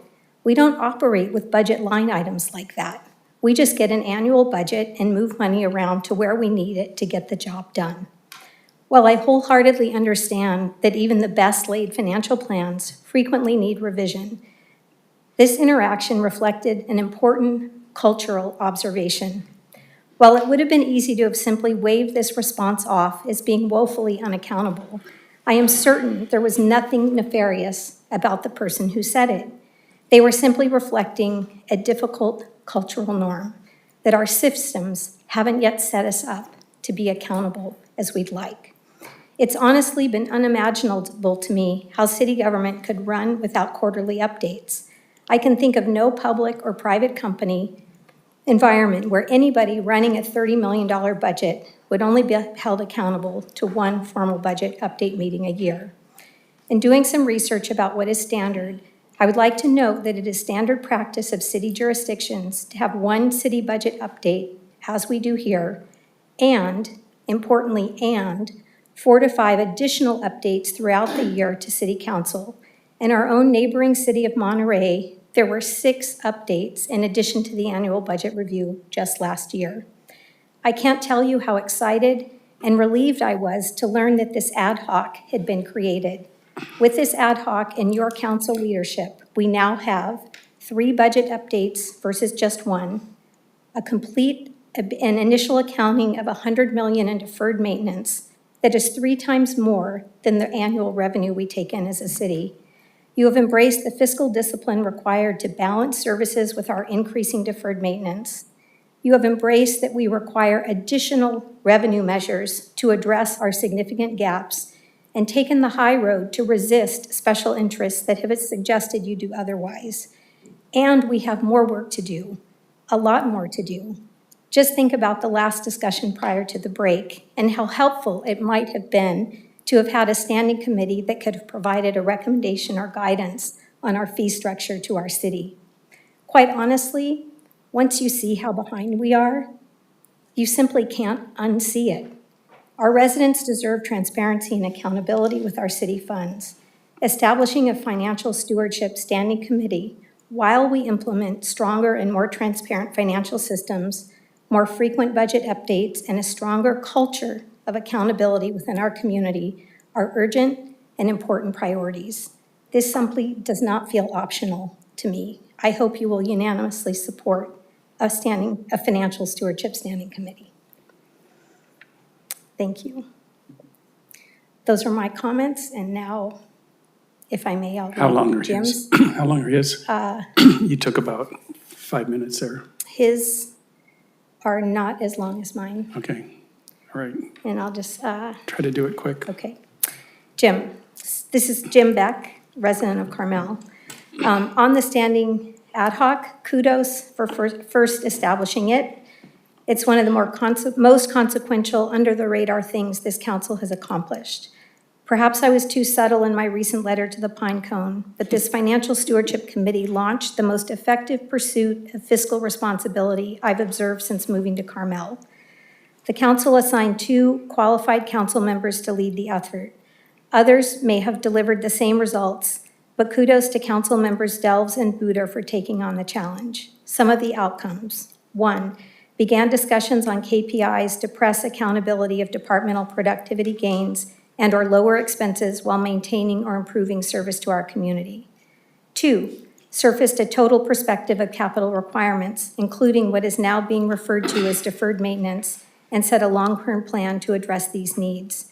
3, challenged our city administration to propose a budget with recognition of both OpEx and capital needs, rather than simply a budget that maintains services with what little funds are left over for capital administration.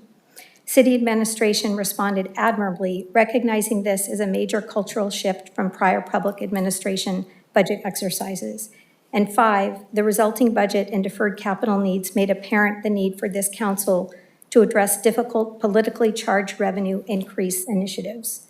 The bottom line is that the foresight of this council to launch this committee, the work of this committee, and the council's leadership in setting a path of fiscal responsibility should be commended. However, I know in working individually with committee members and with our acting city administrator on KPIs, capital recognition, budget development, including designating 2 low-hanging fruit revenue opportunities, this work by a financial stewardship committee needs to continue. The work has just been started. We need to maintain that momentum. This committee should be a standing committee, not an ad hoc or work group effort. I also think that promoting this concept to full and permanent status sets in motion another legacy element specific to fiscal responsibility by the current council, and particularly for the members whose terms come to a close this year. Thank you. Thank you. 2 pretty powerful statements. And Nancy, I think a lot of your questions were answered. All right, anybody else? Nobody there? Maria, I guess you're online now? Yes, I am. I apologize. I came to eat dinner. So Just a couple comments. First of all, I do applaud the financial stewardship, the work group, and all the terrific and additional reporting, assessment, both from the way we manage our finances to full disclosures to assigning different responsibilities about how we manage our funds. However, I am a little bit different in the way I see the world. I think that reporting is absolutely required. I think that every quarter or every 2 months, reporting is essential for any manager of any kind of budget. However, I don't see the need for an ad hoc to stay in place. I just think we can give the direction to staff to, in some particular KPIs or CapEx itself or the use of our funds, any specific direction on what will be needed for the council to be reported on. And therefore, we will continue to evaluate and assess, but I don't think it's necessary to have an ad hoc committee standing or form a different committee or a different group just for the reporting element. I think we can empower them, allow them to report, and unless we see some different behavior, then we can do correction mechanisms through a different form of ad hoc or something else. But in my opinion, it serves its purpose. I think we've seen tremendous success from it, and I applaud this and the service of both of the council members who are part of it. However, I think it's time to hand off, allow for the city to report on them, and we give them the direction on what to report on, and we'll be listening to those reports. Thank you. Thank you, Maria. Anybody else? Okay, we're going to close public comment and come back for council deliberation and discussion. Jeff, you want to start? Sure. So staff has presented us with, so first, thank you, Hans and Bob, for all the excellent work you did. Staff has come back and presented us with 3 options. I definitely have a least favorite option, which is keeping the committee as ad hoc. I think we should either turn it into a standing committee or be finished with the work. I'm a little bit torn. I'm kind of struck by this slide that that's in the staff report about the amount of work required to do this. And I hear there's a lot of talk now about KPIs and metrics and stuff. And I've spoken about this a little bit before. What we don't have is sort of an emphasis on Carmel character. I think that that stuff kind of falls by the wayside, and I believe that by turning the ad hoc committee into a standing committee, we give the impression that money is paramount. I've spoken about that before, and I don't think that that's why people move here, like to be frank. So my preference would be to eliminate the committee altogether and save staff from the burden of having to prepare for another meeting. My second slightly behind preference would be to establish it as a standing committee. Thank you. Okay. Thank you, Jeff. Alissandra, you want to go next? Sure, thank you, Mayor. I appreciate very much the work that Bob and Hans have done. I think it's a great job. Certainly the comments that Kelly made and Jim Beck's comments really summed it all. You can't quite go further than that. Certainly they did work with our fiscal policies. They improved the budget process, the discussion of the revenue opportunities, the triannual budget reporting, addressing the deferred maintenance needs and coming up with a plan. So I would just want to hear from Hans and Bob what they would like to do, but I certainly would support them in the direction they would want to take. And if that's a standing committee, I'm very much in support of that. What about in terms of continuing it as an ad hoc? Well, it sounds like, according to our city attorney, that it cannot continue as an ad hoc. All right, thank you. Bob, you want to go? Yeah, I mean, I think there's three options here, and I think the standing committee or nothing are clear. I think if you wanted to do an ad hoc, the only way you do that would be at the beginning of the budget cycle. So essentially every January, we appoint a new ad hoc to provide oversight to the budget preparation, and perhaps with a specific focus on some new things. Like originally we were very much focused on the process itself and our policies. And that was the first year. And the second year, we were much more focused on CapEx and understanding that challenge. And so you could do it that way. And I'll come back and say what I think. But I wanted to get to Nancy's question, what benefits did at least I see from the Financial Stewardship Work Group? You're working in a small group. We had very frank discussions. I mean, there were just 5 of us in the room, and we didn't pull any punches at all. And it was a very respectful, incredibly collaborative approach. We had time. That might be the single most important thing, that through 5 financial stewardship groups or meetings, 5 or 6 at an hour and a half to 2 hours each, that's a lot of time that you don't get up here. And the devotion of that time, I think, yields just a more granular level of understanding, at least in those individuals involved.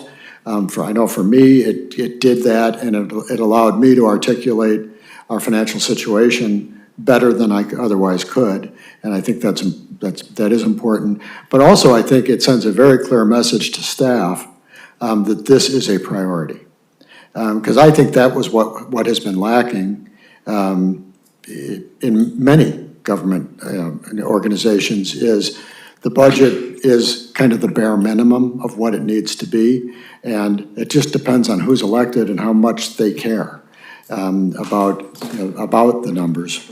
So I think that was the benefits of it. I think those benefits would still apply if this becomes a standing committee, because it's focused. That's, at the end of the day, that may be the single biggest, the biggest word. I think it's been mentioned that I think if you look at the outcomes, I mean, I think we just got started. We just scratched the surface.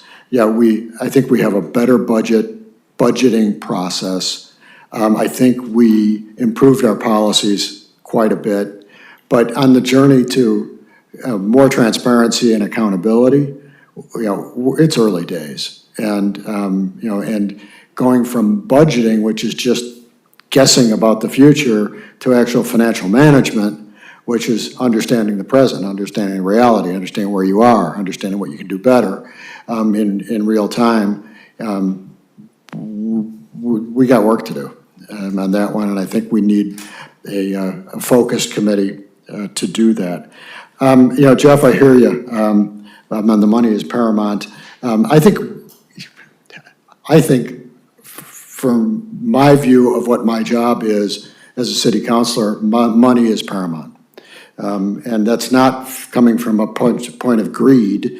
That is just coming from the single biggest thing in my mind that we do every year is figure out how to spend the people's money and how to do it in a way that benefits our constituents appropriately, right? And achieving that balance. And I agree with you that when I'm preparing a budget, I am not focused on community character. That is a different hat, and one that frankly I don't accept as willingly as my job as a city councilor. I think community character matters very much. I want to encourage it, but I think community character comes directly from the community, and it's sort of not our job to try to legislate what that is, or it's just too hard. So I think that we need to create an open and welcoming environment, and that helps community character. So with all that said, the other thing I'll say is, when we came up with the name Financial Stewardship Work Group, it was, I scratched my head at it first, but I came to appreciate it primarily because of the word stewardship. That's really what we need. You know, stewardship implies that you have a long-term perspective, right? That you get a process going, but then you steward that process forward year after year after year. And I think if we create this vessel of a finance subcommittee, that we just know it's always going to be there, and it won't always have me on it, it won't always have Hans on it, that you're making a conscious decision every year or two about who to put on it and take on that stewardship role in addition to the full city council. I think it provides an opportunity for new members of city council that have an interest and or an aptitude to join perhaps a more senior member who's already been on the finance committee, so that you're building that bench, if you will, and contributing to that stewardship. And frankly, I think it might help us attract some candidates that are more interested in the finances and maybe a little less interested in some other things, but that helps, I think, with the diversity of our city council. Thank you, that was great. Hans? Yeah, so first of all, it was fantastic working with you, Bob, on this, and I think it was a great experience. I think we achieved a lot. I also wanted to thank Brandon and Chip and Jamie and subsequently Marissa for their openness. You know, you can imagine that this was a departure from the way that things operated for a long time. And they really did come with an attitude that was not defensive. It was an attitude of, yeah, let's do this. And so I just don't think that that's been recognized enough. And I thought that that was extremely helpful. I thought we had great staff work along the way. And I think that's the way it's supposed to work. We're supposed to agitate and try to push in a direction. And the staff is supposed to provide the technical pathways and the options, and I thought that all of that was fantastic, so thank you. I think that the benefits, first of all, I would make it a standing finance committee for a lot of the reasons that Kelly and Jim talked about. I think it provides a sort of institutionalized mechanism to keep the council focused on these issues. There's any number of things that tend to come up, appeals, different state mandates that have to be dealt with, and it kind of keeps your eye on the prize. I think that, Bob, you talked about time as being one of the biggest advantages here, and look, we have taken a lot of heat already for having long meetings, and as was mentioned, these were monthly meetings during budget season. It was every 2 weeks, an hour and a half at a whack. And I just don't think that there's any way that we could get into the kind of detail that we got into in this setting. I just don't think that the physics don't work. Just as an example, we had a discussion about CalPERS, a couple discussions that were pretty detailed in the committee context. And we had, I think we did the right thing, which is bring that up to the council so everyone could get a look at it. And that was very helpful. It wasn't quite as detailed as what we got into in the committee context, which I think is okay, but it would be great if some folks on the council were digging just that little bit deeper. So, yeah, that's kind of where I'm at. I also, the notion of an ad hoc I don't think really works. I think that having a standing committee better future-proofs it from a standpoint of, in the future, a council might just decide, hey, we're not going to do the ad hoc this year or whatever. And if you have a standing committee, I think it takes an affirmative step to get rid of that, which is probably harder to do. And I won't get into all of the specifics that I have listed here, but there's any number of topics that I think are ripe for us to go a little bit deeper, like Bob said. And I think that that's something that we should do. Thank you. Those were all good statements. I don't really have much to add to it, except I really want to say how incredibly successful this was when we, in January, if everybody remembers, there were, 10 ad hoc committees? And we basically decided to clear them all out, and then this was the first one I think that came up. And we originally agreed to have it for 6 months, and then we decided to keep it through the whole budget season, which I think was a really good thing to do. It's probably on the borderline of how long ad hoc should last, but our city attorney said it was okay, so it was okay. You brought up a really good point, Hans, is that you're doing deep dives into subjects, and the rest of us were sort of sitting on the sidelines, not getting the benefit of that. And I think your point about the standing committee, we could watch those meetings, right? I don't think we could call in and say anything, but we could watch them, and that's valuable. But also the fact that you brought some of the key concepts like the CalPERS thing to us, and we got to see some of the details, was excellent. I just can't say enough good things about the work that you did, Jamie did, Marissa, Brandon, and I just want to thank everybody for being so open, and the agitation word was great, Hans, because that's sort of what you did. I know that the very first night that we talked about doing this, I went into Jamie's office. Can I say this, Jamie? And she was in the office with a little bit of consternation on her face, like, oh my God, what just happened? And I said, Jamie, trust me, this is going to be incredible for the city. It's going to be incredible for you. And would you agree?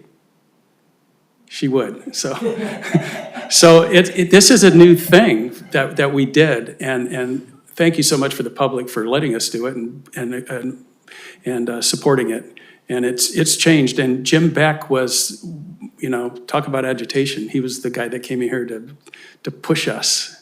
And at first it's a little annoying, but I'll tell you what, after hearing him speak 2-3 times and after seeing the results of this committee, his statement was really powerful. And so is yours, Kelly. Thank you so much. It means a lot to us to hear people speak that highly of our work. It really does. And I hear good things all the time. That being said, I've had conversations, it hasn't been for a while, but having a new standing committee is work. It's really work. And I think you supported it just now, Bob, right?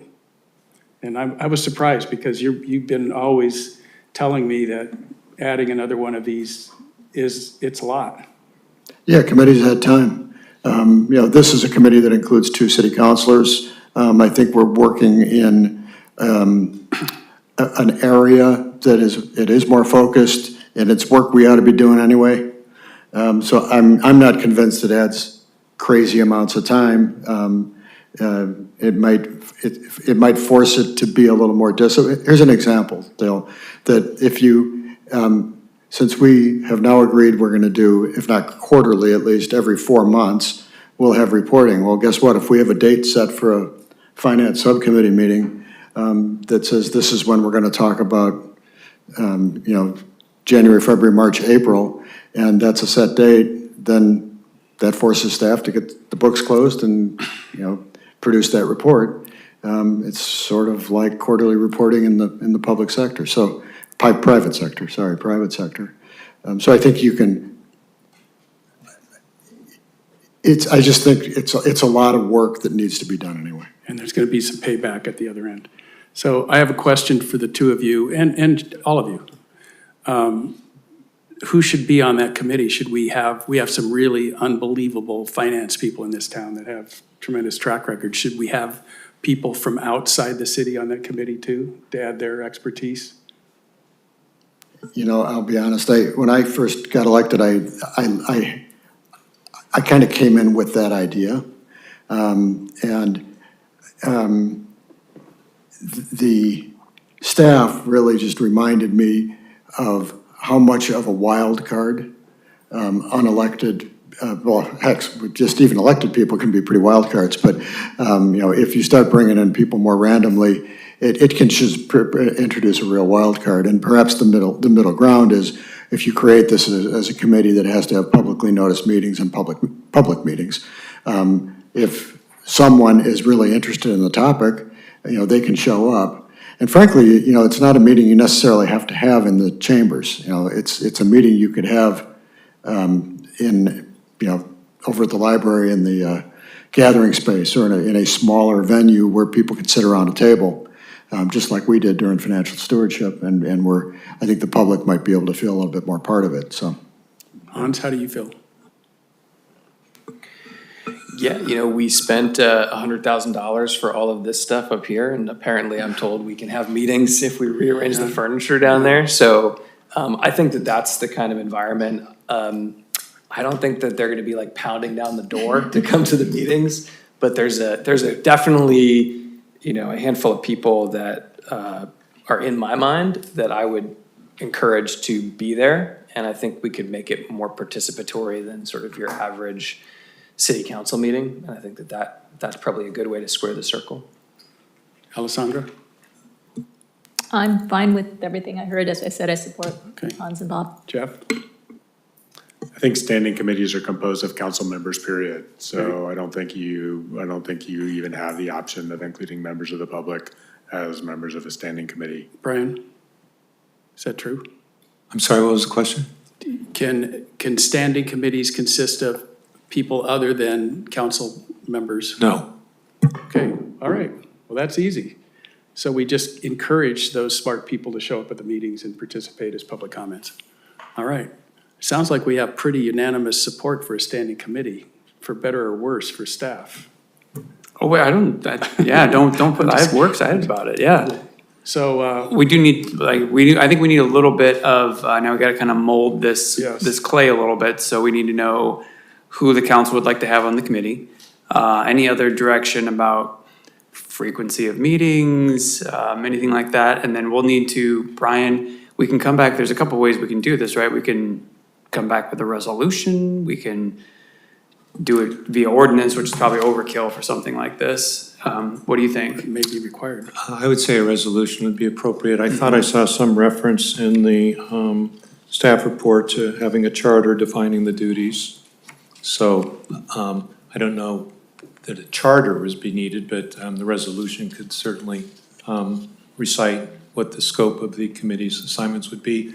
And as far as the schedule, the council could indicate the frequency of the meetings or leave that to the discretion of the committee. The council can direct the committee, as we get into budget season, the council could say, hey, we'd like the subcommittee to meet more frequently. It can be a little bit flowing.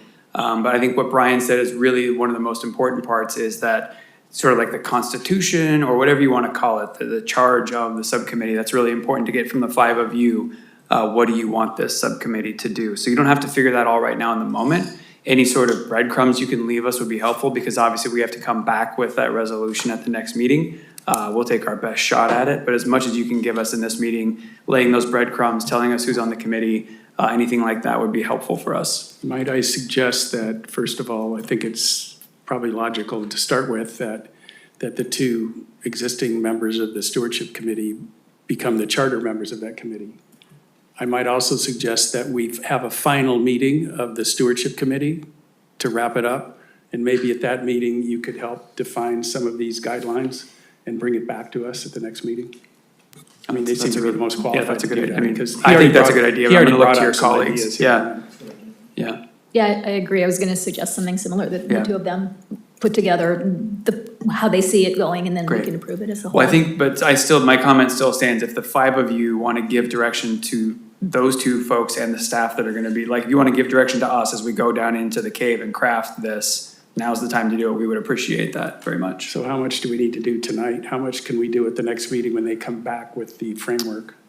You can do anything or nothing tonight. If there's something that it really matters to you, you want to make sure that's part of the standing committee right now, you don't need to hear back from these guys or us.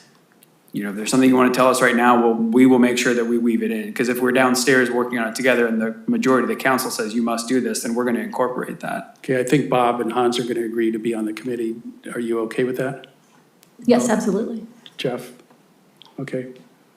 What other, do you need us to vote? Do you need us to do something besides say, here are the 2 members, they're gonna have a wrap-up meeting for the stewardship committee? Yeah, what I'm Put asking together for a is if framework. there's any like nuggets, as we're gonna go and we're gonna create the constitution essentially for the subcommittee. Yeah. If there's anything tonight that you can tell us, any of the council members want to tell us as the financial stewardship work group that's gonna go down there and create this constitution, if there's anything that really matters to you right now, you wanna make sure that's in that constitution, tell us right now.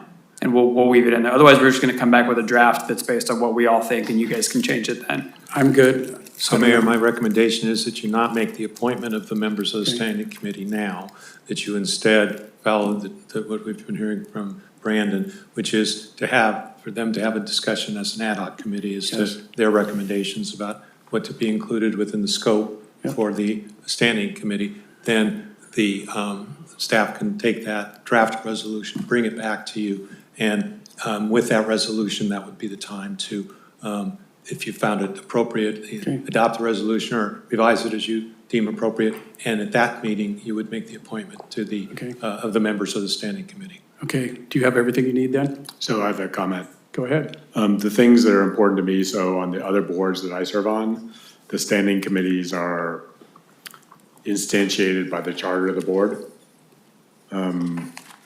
And they have set meeting times. So for example, on MST, there's a operations committee and an admin committee, and they meet every other month, opposite to one another. On community human services, there are a number of board committees, and they meet every month. So I would like to see those, I would like to see a structure that's a little bit more formal like that, rather than sort of ad hoc, if you were. And I would like to see that the meetings are, I know that these meetings need to be public, since we are gonna set them up and they're Brown Act meetings. I would be interested in seeing them recorded, since we have the capability of doing that. And seeing it adopt a somewhat formal meeting format wherein they have an agenda, obviously, since they're subject to the Brown Act, and they produce minutes that are, ratified at the next meeting, or however it is that works. That those would be the things that are important to me. Thank you, that was excellent. All right, I think you've got your marching orders. Yep. Unless there's any going once, twice, 3 times. Okay, thank you. Great discussion, thank you so much. All right, so we have a really exciting one next, from my perspective anyway. Resolution 2026-060, authorizing the city administrator to execute a construction contract with Silcon Constructors for the beach access 12th and 10th Avenue stair repair project, Carmel Beach Coastal Protection and Access Improvement, bid number 2526-007, for a total not to exceed amount of $364,417.13, including base bid $223,149.70, add alternate $80,531.24, and contingency $60,736.19. Staff report? I don't know, do you want to do a presentation, Shari, or? I don't. Okay, yeah, I think Mayor, I'll try this, Shari, you please stand here at the podium because they're gonna have questions, but generally what we're bringing to you is a contract. It's obviously over any of our signing authorities. We went to competitive bid. As you know, the first time around, we had arithmetic errors, caused us to have to rebid it. We've come back, we have our lowest responsive bid, and we are recommending that the city council authorize me to execute the contract. And we'll build the stairs as quick as we can. Can you, if I could ask a question? Please, yeah. Could you tell us exactly what this includes? Okay. Since the public's here, they'd like to know too. Okay, so basically this is a emergency repair project. So it's not a whole reconstruction of the whole thing. So again, this was due to the El Nino that damaged the stairs. So it has some structural components and non-structural components. So the structural is basically the foundation. We're putting the foundation deeper into the bedding to address what was happening before. It was rotting. It was just wood, and then basically making this concrete and making it a little bit more resilient. And then, replacing some of the piles, like the wooden piles, the threads, and, the bolts and all that kind of stuff, the rotting parts of the damaged areas. And then there's ADA components of it too. which is basically the additive bid. Includes the railings, and some of the bands, I guess, like the striping bands. And so basically making it more like compliant more to ADA, that's one, but also to the structural element of the damage stairs, both for the 10 and 12 stairs. And I think the term of repair, we don't want to scare anybody that we're just going to go down and, slap some 2x4s on the side of it and sister these things back together. We're calling it a repair because of the processing that we go through. We're not ripping out the entire staircase and building a brand new staircase. That would be a different permit through the Coastal Commission and all those things. Okay, This is technically a repair, but it's going to look like a brand new staircase. It's a major repair. Yeah. Okay. Thank you. Any other questions? I've got a couple. Go ahead. Thank you. I've got one for Shari and two for Brandon. So one thing I noticed that is normally not included when we see these is this ad alternative for $80,000. And I was just wondering if you could explain to the public what that is. Yeah, so sometimes when we bid projects, we look at the budget, right? The budget originally was $300,000 from the last fiscal year. So when we look at the budget, like sometimes we think and you look at some sort of estimate, like it wouldn't look like you can't make it, you can make it. And so we had to put like the base bid, which is like what's necessary, and that includes the structural part of the project. And the additive bid is something like you don't necessarily need it to make the components structurally sound. And so we had to do that just to make sure the budget that we're gonna we can work out, like all the elements within that budget.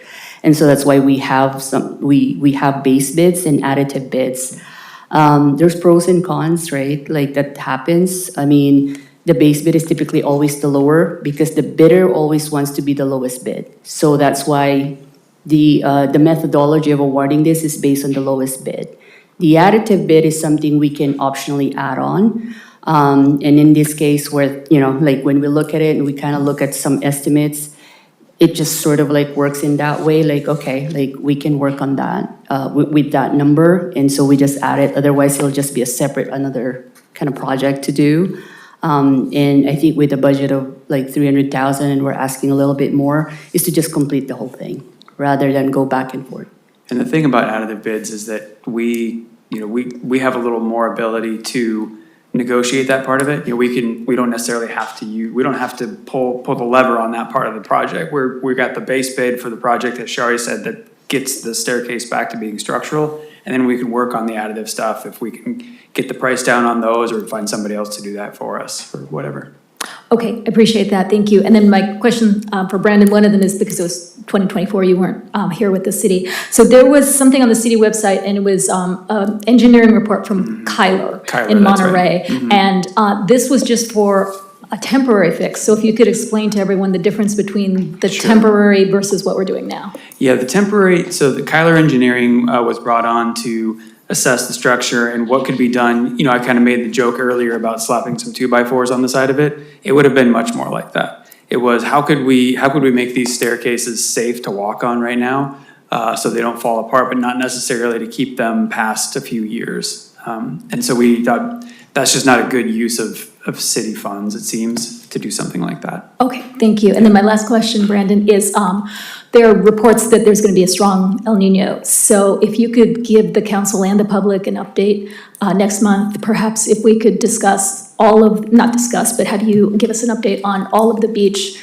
issues, the erosion on the bluffs, the 8th Avenue sand ramp, and maybe even, we're not going to do the 4th Avenue outfall, but if there's anything new we need to know about that. Not only the status, if we've done anything on those, but what is going to be done to protect them and make sure that nothing gets worse until we can actually do the repairs on some of those. Absolutely, and you and I talked about this in our one-on-one this week. And so what we're planning on doing is we've been meeting internally to talk about the Super El Nino coming. We've been talking to some of our sister cities around the area, and so over the next week or two, Shari and I, what we're going to do is put together a list of those projects. We've got designs coming in right now for the riprap that's going to go into the erosion that happened that's opened up. So we'll put together the whole story for everybody. We'll put it in the Friday letter. We'll send it out. I send a weekly update to you guys. Send it to you guys, and then we'll also come and I'll make it part of my city administrator announcements next month. So we'll just try to get everybody that we can. Excellent, Yeah. thank you. Appreciate You it bet. from both of you, thank you. Yep.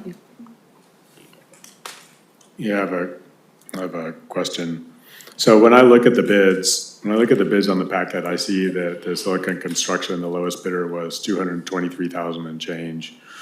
But I see that the grand total was 303,680.94. And when I look down the list, what I see with Wave Construction and in fact All-Star Development is that the grand totals are less than 303,680.94. So I want to make sure I'm understanding this right. So Silicon Construction,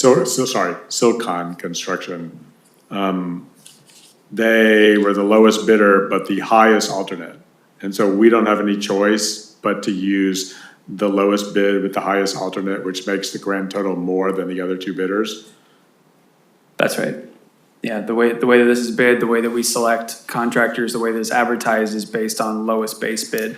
But like I said, we will take a run at those additive things, and if we can't get a project within our budget, then we won't do the additive things. Well, how do we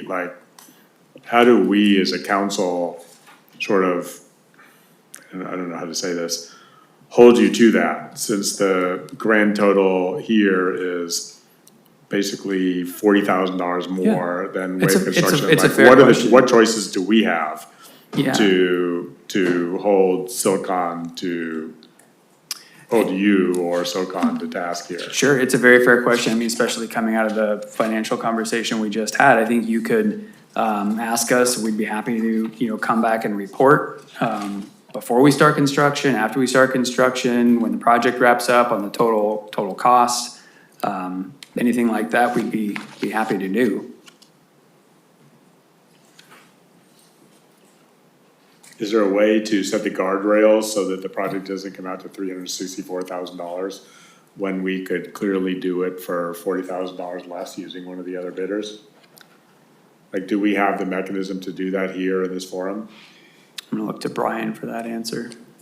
I'm sorry, what is the question? What have you asked? Well,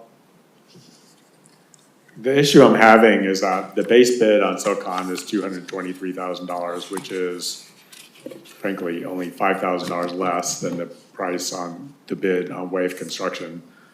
But their ad alternate is $80,000.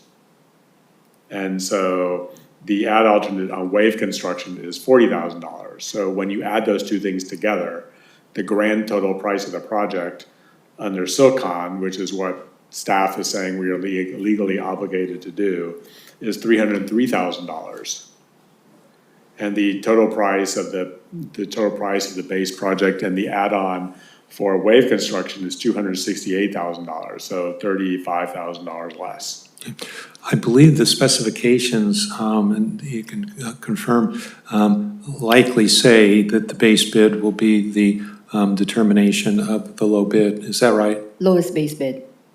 Okay. It's the lowest base bid. Yeah. Well, I thought that's what I said. But so the answer is the reason that Silicon is considered the I understand lowest that. bid. So I understand that. So I got that from staff. All right. My question was then what can we do about it here? So what I'm inferring is our only two choices are either to accept the SoCon bid for the base and the additive, which makes it $35,000 by the time you add the contingency, $40,000 more for the total project than it would if we used Wave Construction.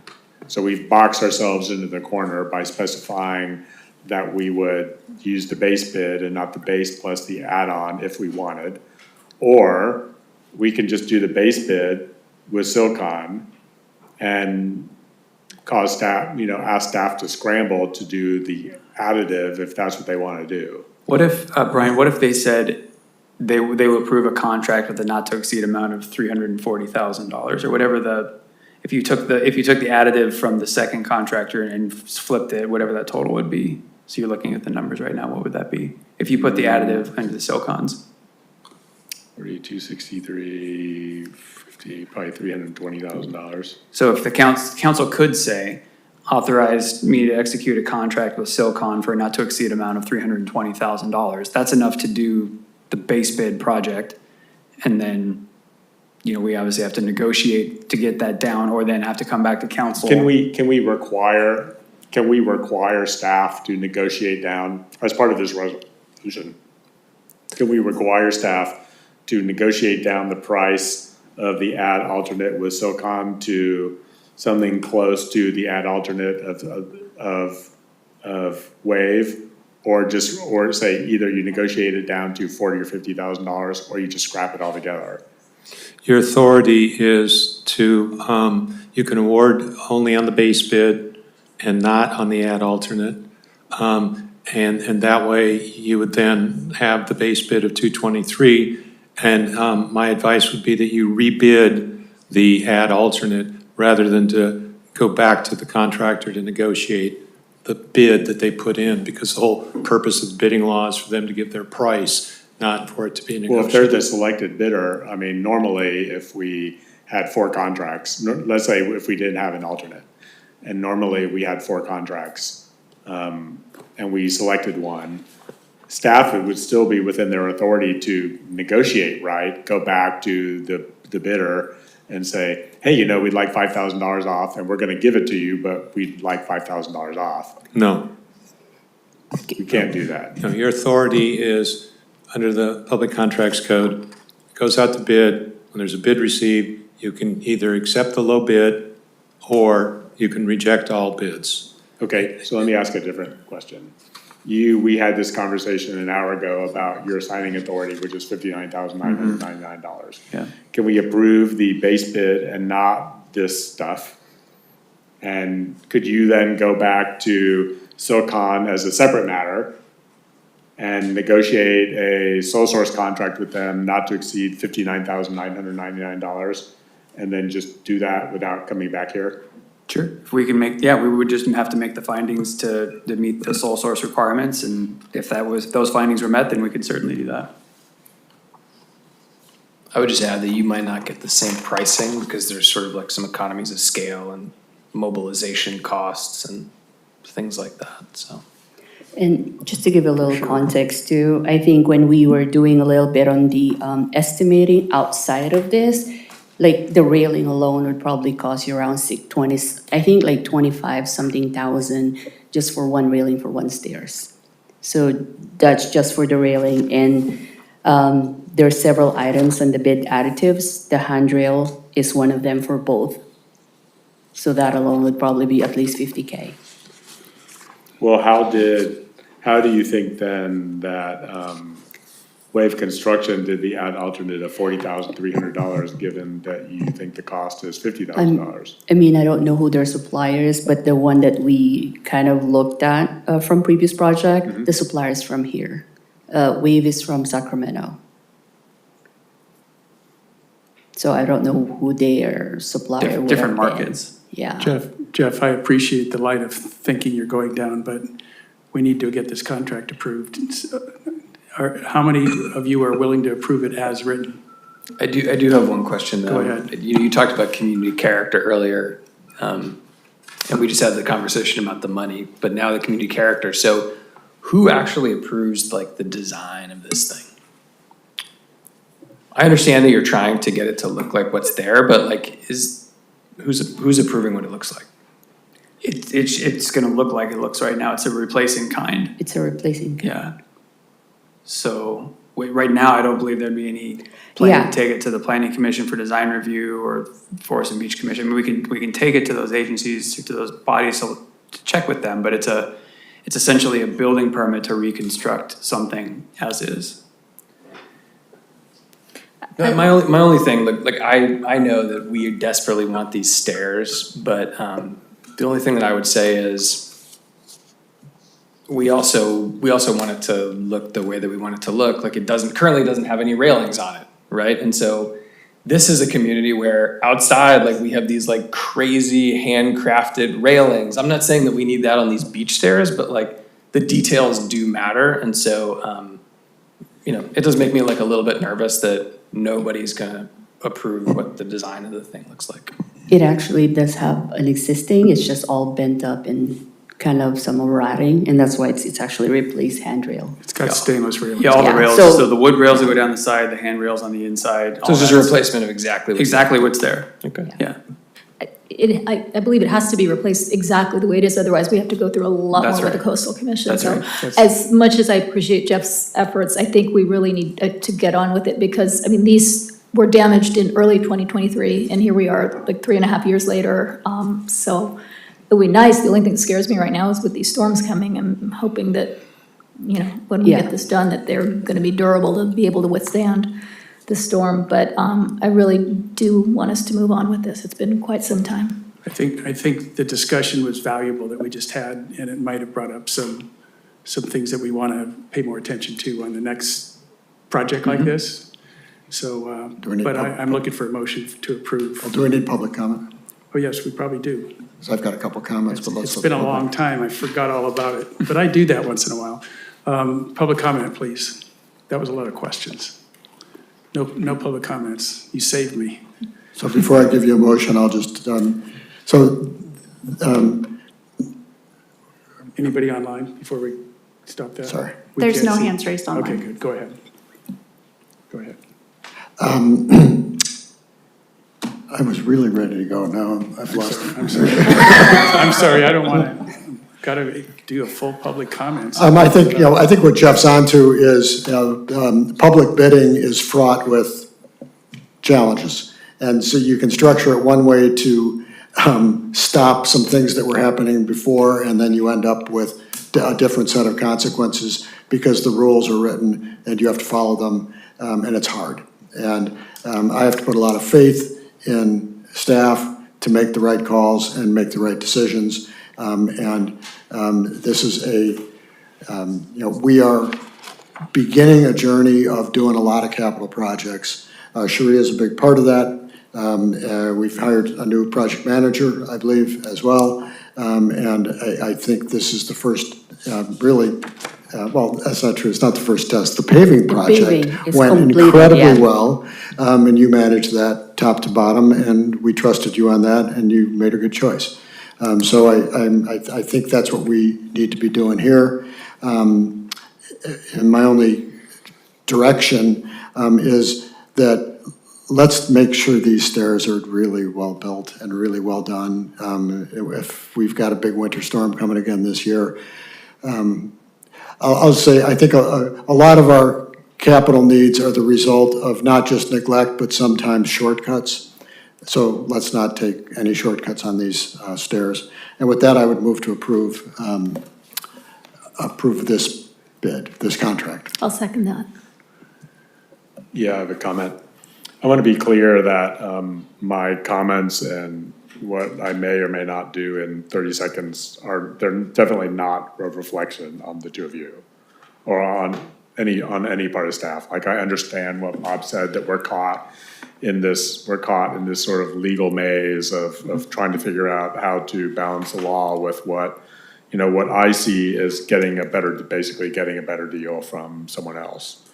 And unless the motion contains instructions to staff on somehow reducing the ad alternate, what I'm looking at is a grand total that's $35,000 more than what we could have otherwise gotten the project done. And I don't really know what to do about it. And since we're just out of time on deciding what to do about it, I guess I'll decide what I'm going to do when my name is called. Anybody else? Roll call. Councilmember Byrne? Yes. Councilmember Buder? Yes. Mayor Pro Tem Dels? Yes. Councilmember Dramov? Yes. Mayor Byrne? Yes. Motion carries. Congratulations. We're going to get new beach stairways. There was a cheer from the audience and the whole city. But we're just sort of tired, so we're not going to do it. All right, so now there are 2 items left, and we don't have the closed session anymore because we did it. There there was a suggestion from the dais to do item number 5 first, thinking that it was a simpler one to get out of the way. And then we'll have a discussion about what to do with item 4. So if that's okay with everybody? I see. It's not okay with me, but I'm sure I'll be outvoted. Hans? I want everybody to be happy.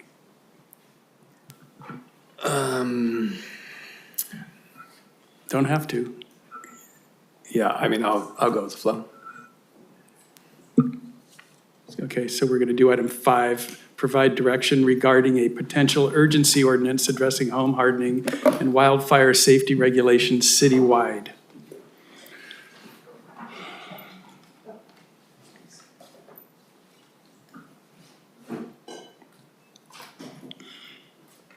All right, while Nova's pulling this up, what we're going to be talking about is a recommendation coming out of basically a year's worth of conversations at our Wildfire Prevention Committee and other conversations around the city. What we're talking about tonight is what could go in a potential urgency ordinance. So to be clear, we are not asking you to adopt an ordinance or anything tonight. We're just talking about some potential items that could go into an urgency ordinance. So as I mentioned, this is a recommendation coming out of our Wildfire Prevention Committee. There are certain, on top of all the other things we've been talking about, there's been a lot of work and a lot of really serious conversations that have happened in there, all of them about resiliency and protecting this village from wildfire. One of the ideas that came out of that is home hardening. And that direction has been split sort of into 2 different buckets. One are suggested immediate measures that could be taken via an urgency ordinance, and some other suggested measures that would probably be better deferred, at least in our opinion, to the design guidelines process because they require a little bit more public input. So tonight what we're looking from council is policy guidance. First question, first and foremost, is do you want to proceed with an urgency ordinance? And if yes, what measures would we see in that urgency ordinance? And then from there, we would possibly return at the next meeting with that urgency ordinance. So what we have here is a matrix of the 4 measures. You have this here as a handout, and there's extras available if anyone would like them.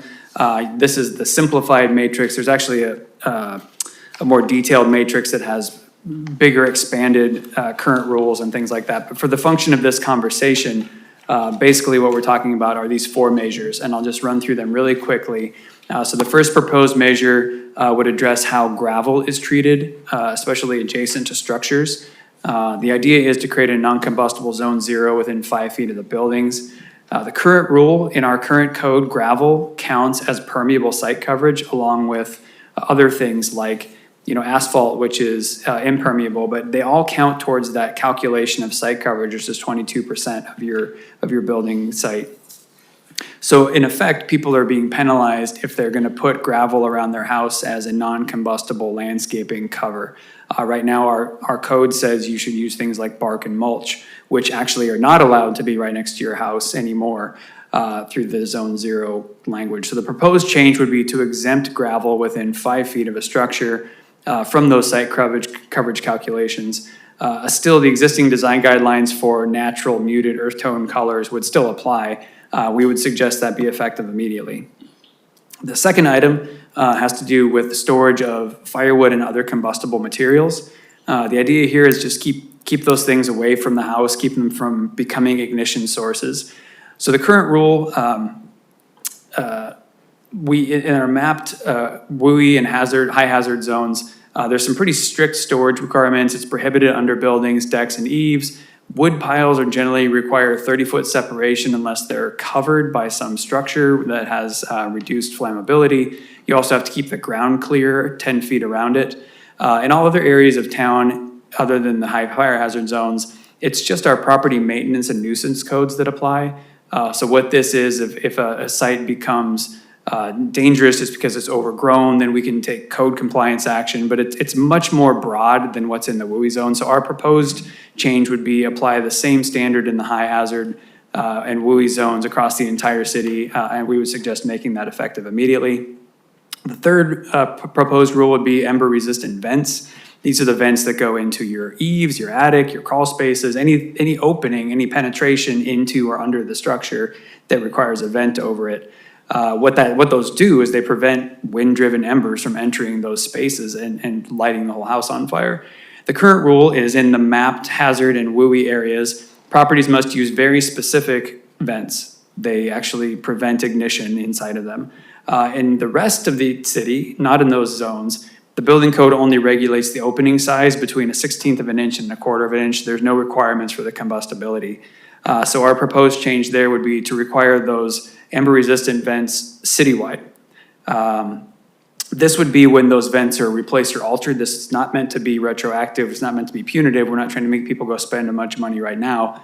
But when they're replaced or altered, we would ask that they be replaced with these higher standard vents.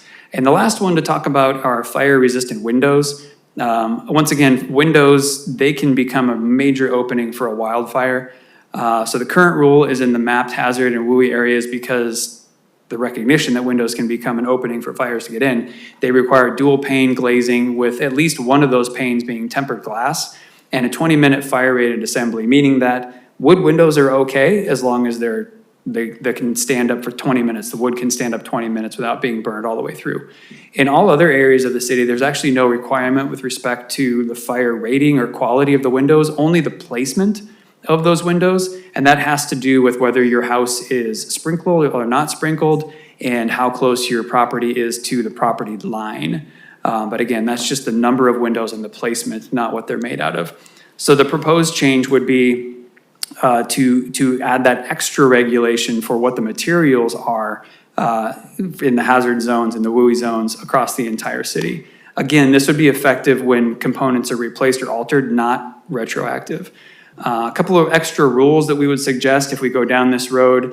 I mentioned not the alterations or replacement, not immediate retrofits, but also there are exemptions when strict compliance with rules like this would conflict with Secretary of Interior standards for historic properties. That one is most germane to the windows conversation. So we would suggest some language like that in an urgency ordinance as well if council decided to go that direction. So those are the 4 proposed measures that we have. You can strike any, you can add any, but that's where we're at right now. Here's an example of what we're talking about. We see as future measures later down the road, probably too big of a lift for an urgency ordinance. Things like wood shake roofing, the eaves, exposed rafters, deck materials and design, gate and fence materials and design. The current draft of the design guidelines, the Design Traditions 1.5 project, is contemplating fire safety language. They have been going through all of the design guidelines and looking and making sure that they have an eye on fire safety. So we think that this is a more appropriate avenue for these heavier lift design items to follow. So what are we looking for tonight? As I mentioned, no ordinance or resolution this evening, but we are looking for some policy direction, and then we would come back to you. So the first and most important question is whether you're interested in proceeding with an urgency ordinance to do any or all of these suggested measures. If yes, then which of the 4 measures should be included in the ordinance? And lastly, whether you wish to add any additional home hardening recommendations to an urgency ordinance before we return with that draft. So I am available for questions if you would like. Okay, I'm going to start with Hans since he's our fire expert. No, this is one of a number of areas that we were looking at, and from the very beginning, we knew we wanted to, again, kind of agitate in this area and get something in front of the council, and we had came up with something back in March, and here we are. And so, as Brandon said, we basically outlined 2 different tracks. One was stuff that we considered kind of no-brainers. Hey, let's bring that as an urgency ordinance. And then other modifications that we thought required more discussion or were more sort of material-dependent conversations. We thought that those were better addressed through design traditions. So I don't think there's much more to say. So you recommend all 4 of these and participated in creating this policy? Yeah, okay. And all right. Kelly and Tamara. Okay, so you're Michael LePage. You and others, you were part of that team? Yeah. Okay, thank you. Alissandra? Thanks. I don't have too much more to add. I certainly would support it. Definitely 1 and 2, but I'm fine with putting all four in. And then I do agree with the decision on the other items to hold off and leave that for design traditions. Mayor, I think if I could, at this point, I think we're looking for questions before public comment, then Okay. we'd come back for deliberation and comments. Just trying. Okay. Thank you. Any questions? Now that we've heard from our fire expert. Anybody from the public want to make a comment? Thank you, Nancy. Are there any hands online? No. Nancy Toomey. Don't know where this fits, but I think as I've been pounding on this one for a while, would like to have instructions as this goes through as an urgency ordinance, which I fully support, that there also be reinforcements on where permits are required for any of these activities individually or as a group. So educating the community on what needs to be done and how it needs to be done is essential. And I would like to extend that into the other guidance that we continue to get from the Monterey Fire, which goes into the other items that are in the pending bucket, given design traditions work, that if people are looking to plan for what they're doing with their building to get it up to code and refreshments or refreshing to meet the desired fire-resistant aspects and home hardening, that we just got to get more information out so people can plan, even if it's with hand waving and conditional references to it. So I just think that we're way behind the rest of the world that I see around us. And I'm cranky that we only got this much, but I'll take whatever I can get. So I appreciate this work and would like to see it be done. Thank Great, you. Thank you. Kelly, were you going to make a comment? Come on up. I would just briefly like to add that this ad hoc, I think, has been a great example of the collaboration of city staff, city council, community members, Forest and Beach, all the local, multiple fire agencies that have been participating. And Jeff, to your earlier comment, I think one of the things that's driving these particular four ordinances is the quadrant, which is what are the things that are high impact and low Carmel character, take away from character, right? So we're looking for high impact, low character impact on the city. And these were the ones that seemed obvious that the committee wanted to move forward. And I think the decision to move the other to design guidelines is exactly where they should be. Thank you. Perfect, thank you, and thank you for your work in the committee. All right, we'll continue our deliberation that I prematurely started. Bob? Does council wish to proceed with an urgency ordinance? Yes. Which of the four measures should be included in the ordinance? All four. And do I wish to evaluate any other additional harm hardening recommendations for the emergency draft ordinance? I do not. So I'm ready to proceed with this as it is. For your list of other, you and I talked about this last week, was I just never hear any conversation about wood burning fireplaces. Many communities have at least started to phase them out, and especially with remodels and certainly with new construction. And it's unclear to me what our policy is.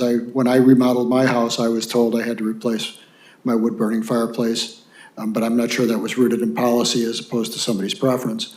I was happy to do it, but and then similarly, a policy on outdoor fire pits, wood burning.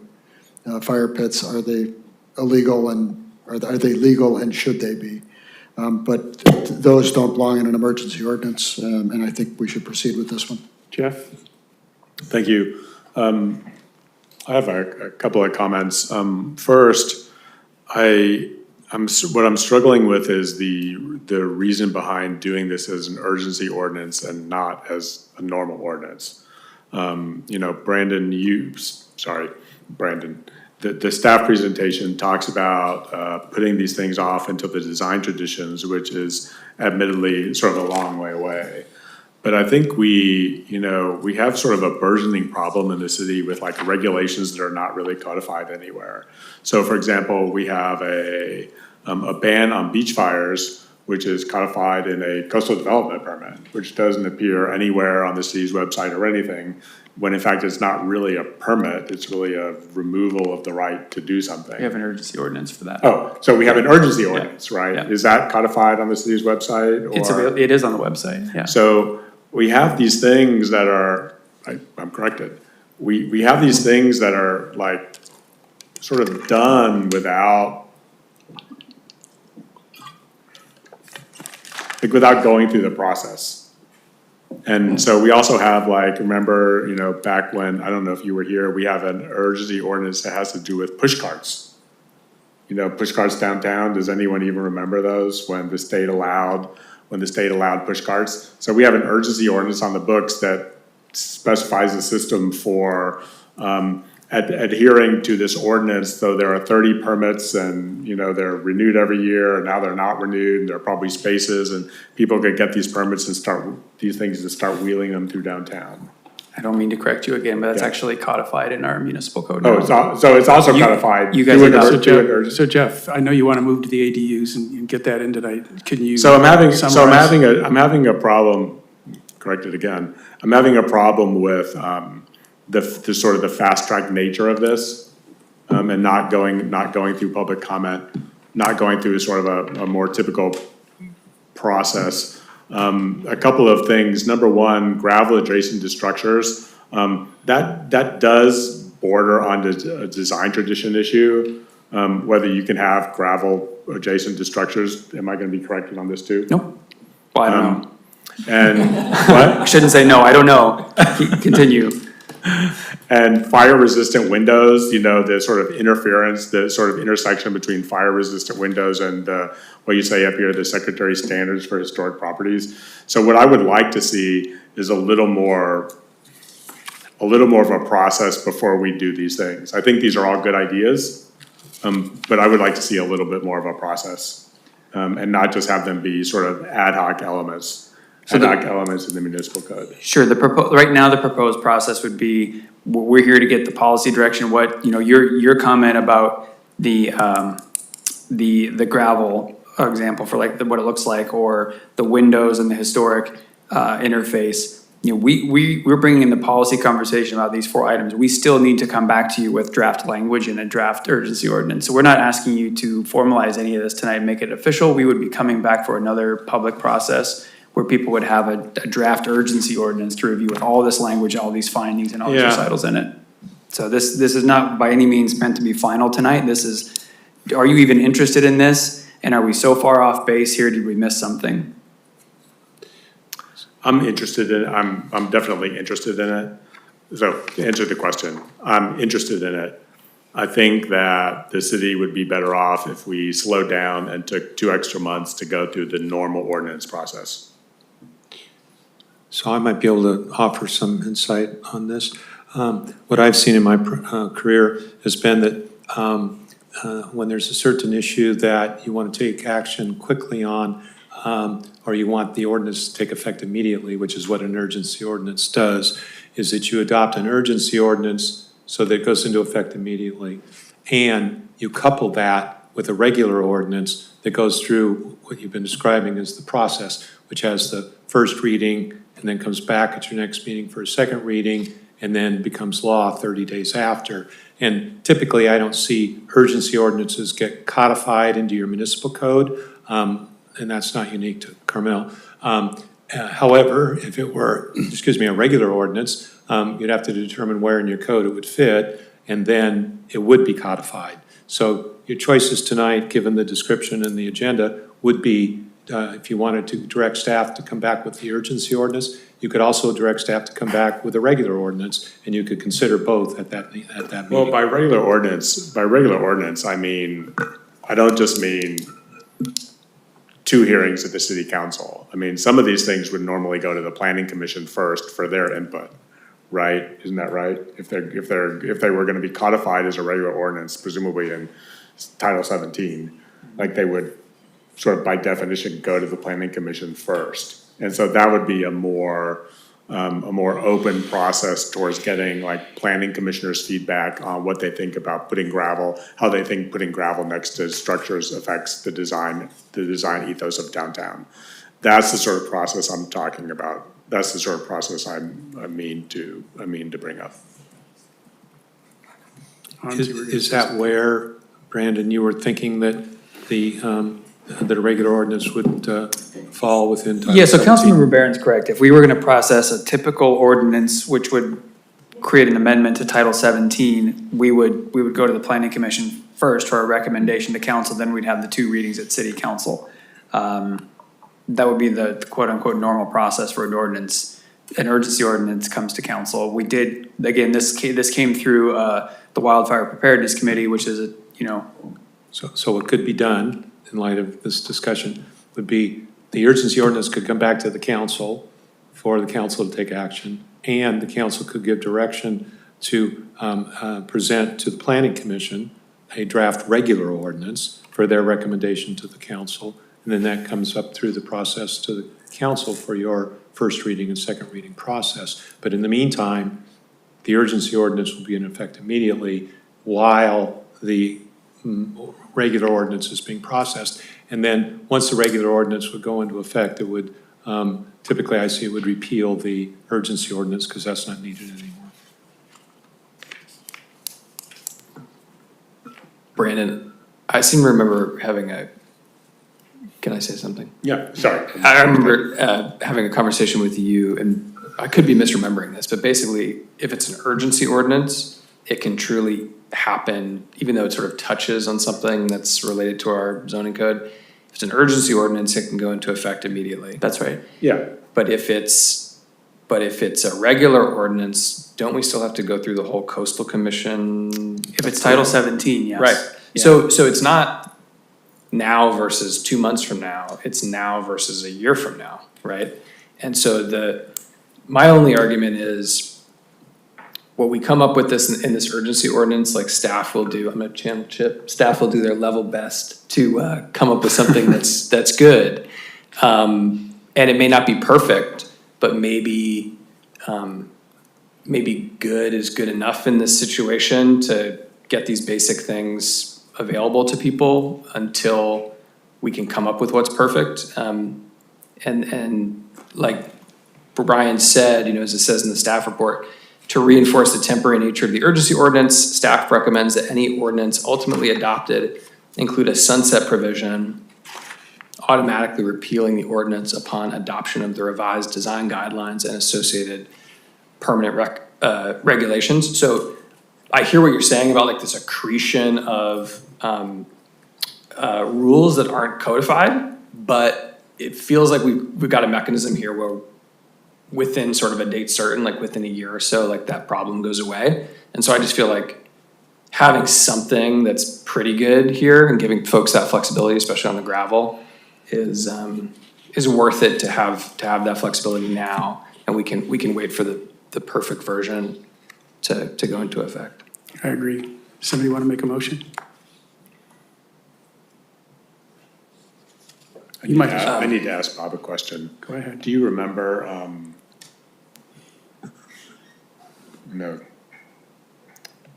where gravel stands in the design guidelines discussion? The answer is probably no. I'm not with any accuracy. I think it's in there, but no. I have to say no. And the option is dirt. Hans, go ahead, you make the motion. Well, I was gonna say, we're just providing direction here, but I'm happy to make a motion. Yeah, but- My okay. motion is that we provide direction to staff to come back to us next month with an urgency ordinance with these 4 components along the lines described here in the staff report. All right, let's just go ahead and get a vote. So With the sunset clause? Is the sunset clause, I must have missed that. Yeah, I wrote that in the staff report. That's intended to be in there. Yeah. Bob made a second. Yes. Roll call, please, if no further discussion. Councilmember Byrne? Yes. Councilmember Booter? Yes. Mayor Pro Tem Delves? Yes. Councilmember Dramov? Yes. Mayor Byrne? Yes, Motion carries. thank you. Did the council want to consider giving direction with respect to returning with a regular ordinance, or you talk about that another day? It seems like it's unnecessary. I think Hans's statement showed it was unnecessary. It's already going to sunset and be part of the design guidelines on its own. Thanks for including that, Brandon. That was well thought out. All right, thanks for everybody that would participate in that. That could save us some fire issues in town. And it shows that we're making progress. All right, so now we're going to have a discussion and policy direction regarding the permitting of accessory dwelling units, ADUs, and draft amendments to Title 17 relating to ADUs. We're obviously bumping in close to our possible curfew time. So if we're going to have this discussion tonight, I know Jeff really wants to do it, and so do I would just ask that we keep our comments curt and to the point and move the discussion along so we don't end up till 11 o'clock tonight, because we could. That's my only recommendation. Would everybody agree with that? Okay. So this is an important discussion for all of us, I think. So we're looking forward to your presentation, and your work was excellent, by the way, Evan. Very detailed. Appreciate it. Yeah, thank you. I appreciate the comments.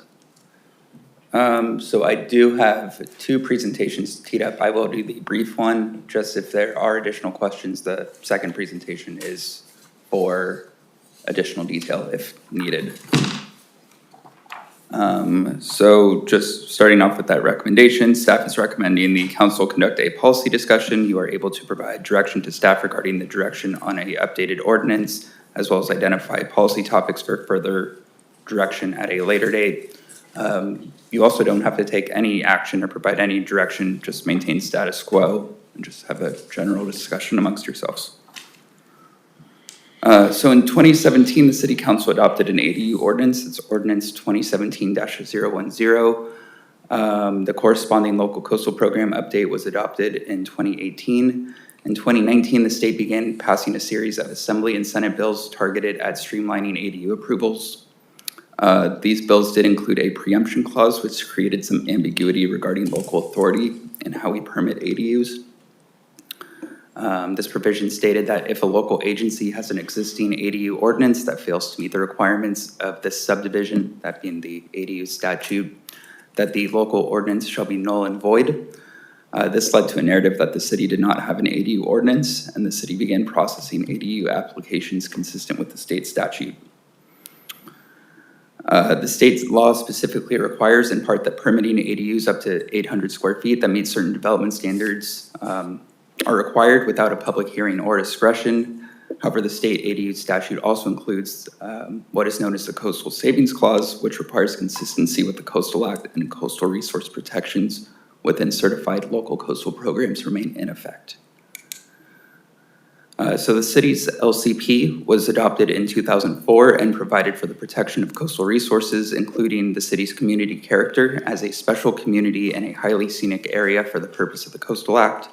Multiple policies were added or amended to the city's LCP by the Coastal Commission to ensure protection of community character as a coastal resource, as defined by the Coastal Commission, in addition to other coastal resources. In July of this year, the Coastal Commission, in coordination with the Department of Housing and Community Development, published a technical brief titled Guidance on Processing LCP Amendments for ADUs in the Coastal Zone. The specific guidance is described on the screen, in addition to other guidance, but the Commission recommends that jurisdictions should continue to carry out LCP policies to the extent needed to protect coastal resources.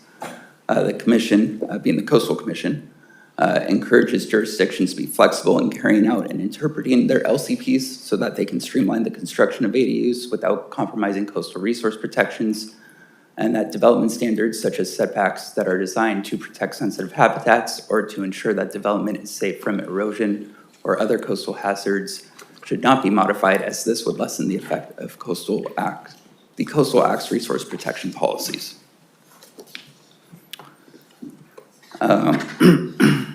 So Government Code 66329, which is the Coastal Savings Clause, as well as SB 1077, that guidance that the Coastal Commission and HCD published, do support implementation of the city's local coastal program. This includes things like enforcement of floor area, setbacks, tree protection requirements, historic preservation. However, the city should still be flexible in carrying out and interpreting the LCP. Examples of this include our current ordinance enforces a height limit of 12 feet for ADUs. However, this isn't really tied to any type of coastal act requirement. It's just to effectively subordinate an ADU to the primary dwelling. Thank you. So the height limit for an ADU could be increased from 12 feet to, say, whatever the underlying zoning district is, or what the state statute prescribes. Additionally, our current ordinance does not have any JADU provisions, so we could look to the state statute for requirements for JADUs. Additionally, our current ordinance requires owner occupancy, but enforcing that isn't tied to anything related to coastal resources, so just not enforcing the owner occupancy requirement. Those are examples of how we can be flexible in carrying out and enforcing our current ordinance. Additionally, the city should plan to continue to amend our LCP to update our current ordinance where conflicts with coastal resources do not exist.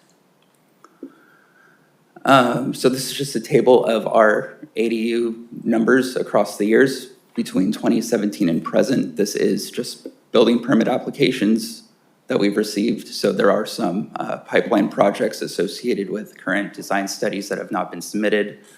The type 1, 2, 3 applications are reflected in our current draft ordinance that the Planning Commission has been working on. Type 1 is effectively a conversion of existing space. Type 2 is a addition or new construction unit that complies with the underlying zoning. And then type 3 would be a unit that is either reviewed concurrently with a track 2 project by the Planning Commission, or a unit that exceeds the floor area or some other development standard. And with that, that concludes my presentation. I'm available for any questions. Thank you. Thank you.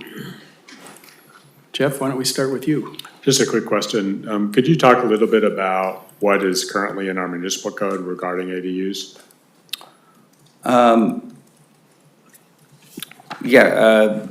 There's quite a bit. So it does require compliance effectively with the underlying zoning, floor area, site coverage, landscape requirements, historic preservation, compliance with any overlay district. Public hearings are waived. It does identify that any type of permit application is just ministerial. There is a citation that volume requirements should be adhered to as well. It allows for new construction units as well as conversion units. There's no JADU standards. Owner occupancy is required. Parking requirements are waived for ADUs, but parking does need to be replaced for if parking is lost as a result of construction of an ADU, parking should be replaced for the primary dwelling. I think those are the highlights. So there's a section in our code, I can't find the number, 170850 C 50G3 that talks about ADUs, and it says ADUs shall conform to all requirements of the underlying residential zoning district, any applicable overlay district, and all other applicable provisions of this chapter, including but not limited to height, setback, lot coverage, floor area ratio, landscape, and historic preservation requirements cumulatively with the primary residence, unless the unit is contained in a non-conforming structure. Do we do that now? No. Do we? So why do we not enforce that requirement now? So that goes back to the statement about the city being under the impression that our local ordinance was null and void. So then we defaulted to the state statute. So we went back to recap. We went back to that requirement because we believe that the HCD, the laws promulgated by the legislature regarding housing that were sort of enforced by ACD conflicted with our laws? Yes, that's correct. And so we made this decision 8 years ago, Yeah. however many years ago? It was when there, I think Evan maybe mentioned, there was this, you know, Okay. fast and furious, all these laws coming in, and yeah, we've just gotten smarter, basically. I actually have that in the presentation number 2. So these are the updates to the state law between 2019 and, looks like 2024. There's been a few additional ones between 2024 and now. Thank you. That's it? There's questions, right? Yes, question, Fred. Go ahead, Hans. Well, Evan, first of all, I just wanted to, I do have a question here, but I just wanted to say fantastic job. I found that this was like just a model of a fantastic staff report. And I think there are ideas in here that like you have come up with that are gonna have a big benefit for our city. And so thank you for that. I think it stems from you doing a lot of hard work. This is one of those areas where I'm sure there were other people, but it sounds like you really led the charge. So thank you. My question is, so there's basically 2 entities that we need to sort of get a final ADU ordinance kind of blessed by in a way, which is the Coastal Commission and HCD, the Department of Housing and Community Development. So in your estimation, if we adopted a policy that said, look, we're gonna stick with that municipal code section that Jeff mentioned, basically what's in our existing code is what we're gonna apply. In your estimation, based on your conversations with HCD, do you think that they would go along with that? It should be, we're going to stick with this and allow for these deviations and adopt a revised ordinance. It shouldn't stop at, we are enforcing our current ordinance and stopping there. We do need to amend the ordinance. We need to continue to work on amending the ordinance. Okay. And so I'm gonna try to, if we had some of the things that you talked about, you had something about JADUs, adding some language there, you had something about potentially the height limit, like examples like that where you have you're providing some additional flexibility.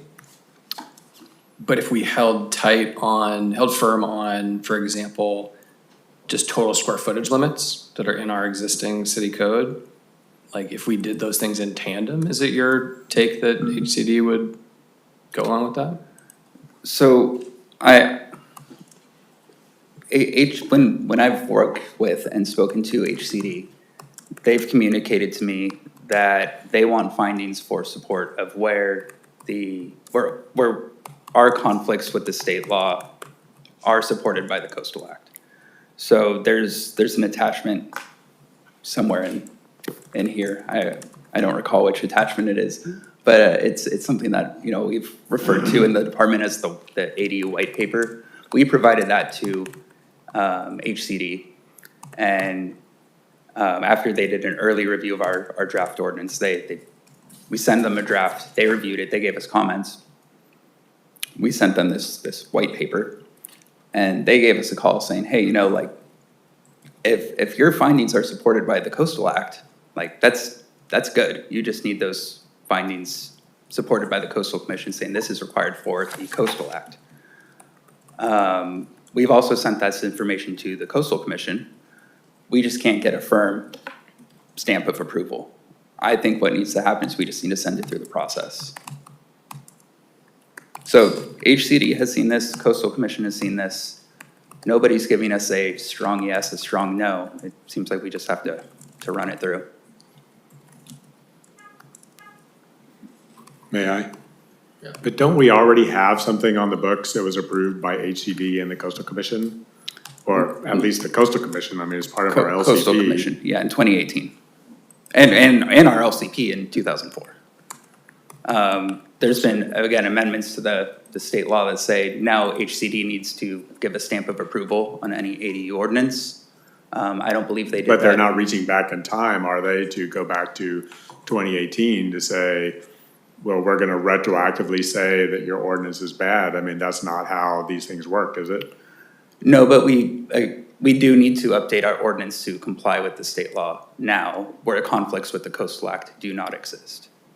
So when it conflicts with the Coastal Act, but we know that this doesn't, we know that, Where they don't exist. So our ordinance now, as it stands today, is not consistent with portions of the Coastal Act. There are portions of the Coastal Act that, or sorry, the state statute regarding ADUs that are in conflict. Our ordinance is in conflict with the state ADU statute, and there's no tie to the Coastal Act. So we need to bring those sections into compliance. We have to fix the holes in our existing code that don't comply with the state and aren't part of the Coastal Act. sure, but the question I'm asking is, what do we need to do? Like, I'm asking sort of about the next year. Like, what do we do for the next, like, how do we resolve the conflict that we have? So granted that this, you know, that we have a conflict with the Coastal Act. Yeah. With the law, but what's our position right now? Well, that's the challenge we've been in for the last few years. We've been allowing this for so long, it's how do we reel it back in? But one way we can do that is policy direction from the city council. That's one of the things that could come out of tonight. Right. Yeah. But it's, you know, that's a reason to do meetings like this, to have this level of policy conversation, because when something's been happening so long, you know, if we just change direction to the staff level, that's inevitably something's gonna end up here anyway. So you're doing a better job of asking my question than I'm doing, because I'm tired, sorry.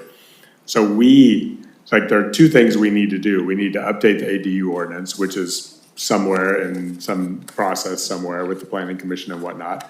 And we need to update our policy guidelines we need to update policy guidance to fix or possibly fix whatever hole exists now, because we haven't done this in 8 years, since 2018. Yeah. And both of those things are allowed by the way this item is agendized. Policy direction on the ordinance and maybe policy direction on the policy. That's correct. Okay. Alissandra? We're No still in question questions. mode. No questions. I have a question. Like, why are we doing this and not you? I understand the policy, setting the policies, but can you put a matrix in front of us that makes it in perfectly clear terms what the inconsistencies are and what you're asking us to decide? Oh, we're not asking you to decide the inconsistencies. We can do that. Evan is working on updating the AD ordinance, so that is in process. What we need tonight is if there's, you know, tell us if you want us to continue down the path of, you know, leaning heavily on the local coastal program and the Coastal Act and keeping to the base floor area. If you want to continue down the road that Evan has proposed of these, you know, slight allowances so that we feel like the HCD will have better favor. Are you asking us, do we think you should tighten up our ADU ordinance to make it more difficult to build an ADU? Is that what you're asking? I don't think. Or should we not do that so we can build more ADUs to satisfy our housing element? Yeah, I don't think difficult to build an ADU is the right characterization of it. I think the right characterization is harmonize our coastal resources in the local coastal program with the desire to build more housing in the city. I get it. Well, better said than I said. So it's a question because I'm asking for clarification.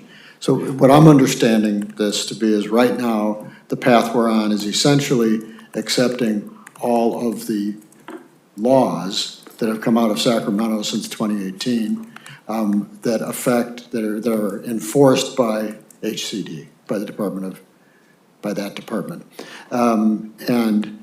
We have not, to this point, objected to that. We've just sort of accepted that because that's the advice we've been given. And now, thanks to you, we've concluded that no, we've got a tool in our local coastal program that we can use to be more restrictive or less, frankly, but that basically that that can overrule some of the laws that have come down since 2018. Yeah, Is that fair? The word we like to use is harmonize. Yeah, it's a good word. Yeah.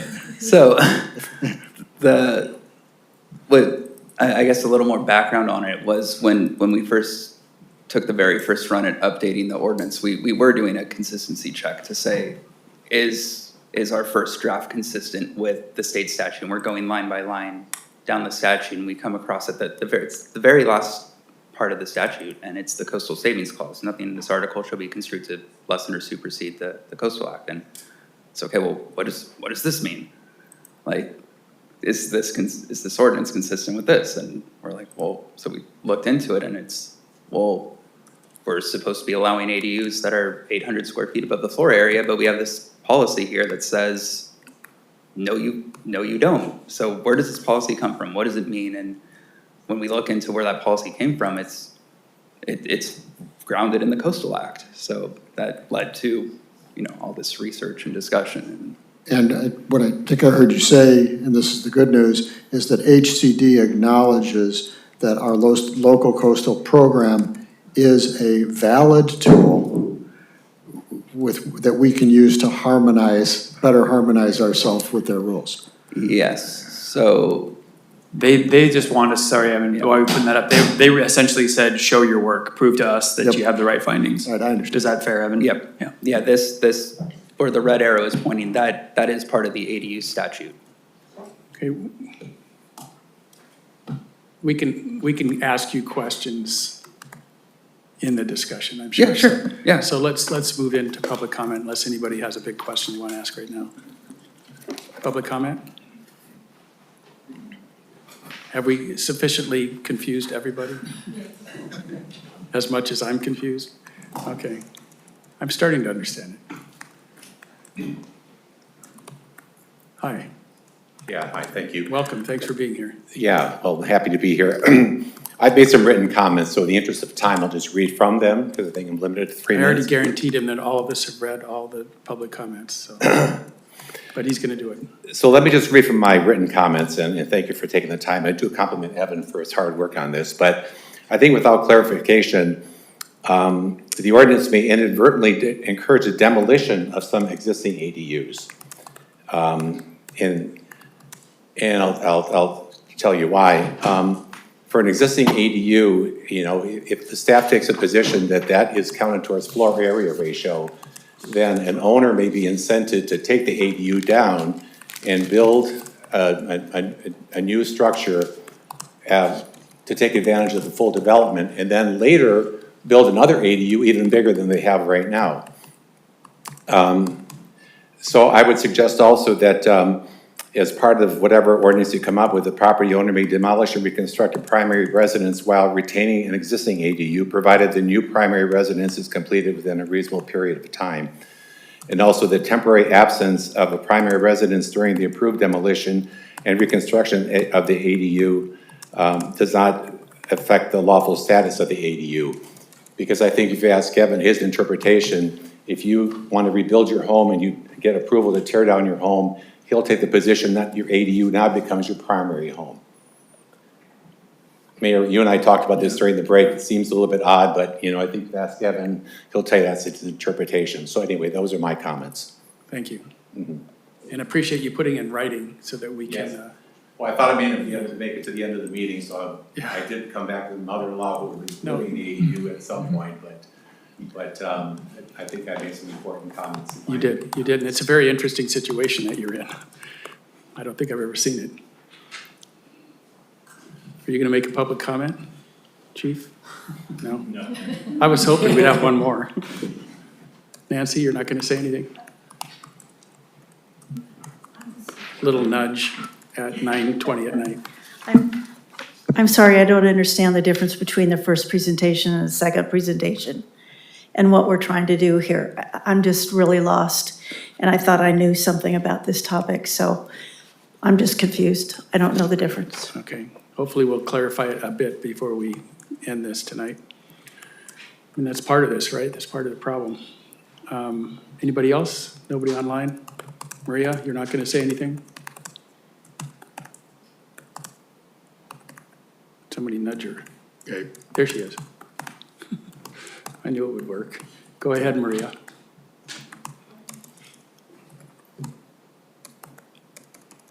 Well, now that you nudge me, and I've been listening attentively, no, the only thing I would say, thank you, Bob, for your last question because it clarified kind of the status of what we're analyzing. I also want to compliment back to what Hans said, incredibly complete package for us to read and understand the situation. Granted, a way that we can restrict or limit or constrain a little bit the way ADUs are being built, that would be great, but I don't think this is the time to do that, but this is just to make sure things are together. So I really appreciate the discussion, and I look forward to seeing what you come back with, the city staff come back with as an ordinance. Thank you. Thank you, Maria. All right, we're going to bring it back, and I'm going to go to Jeff again. Jeff, I just want to thank you, Jeff, first of all, for this being here in the first place. It's clear that it was needed.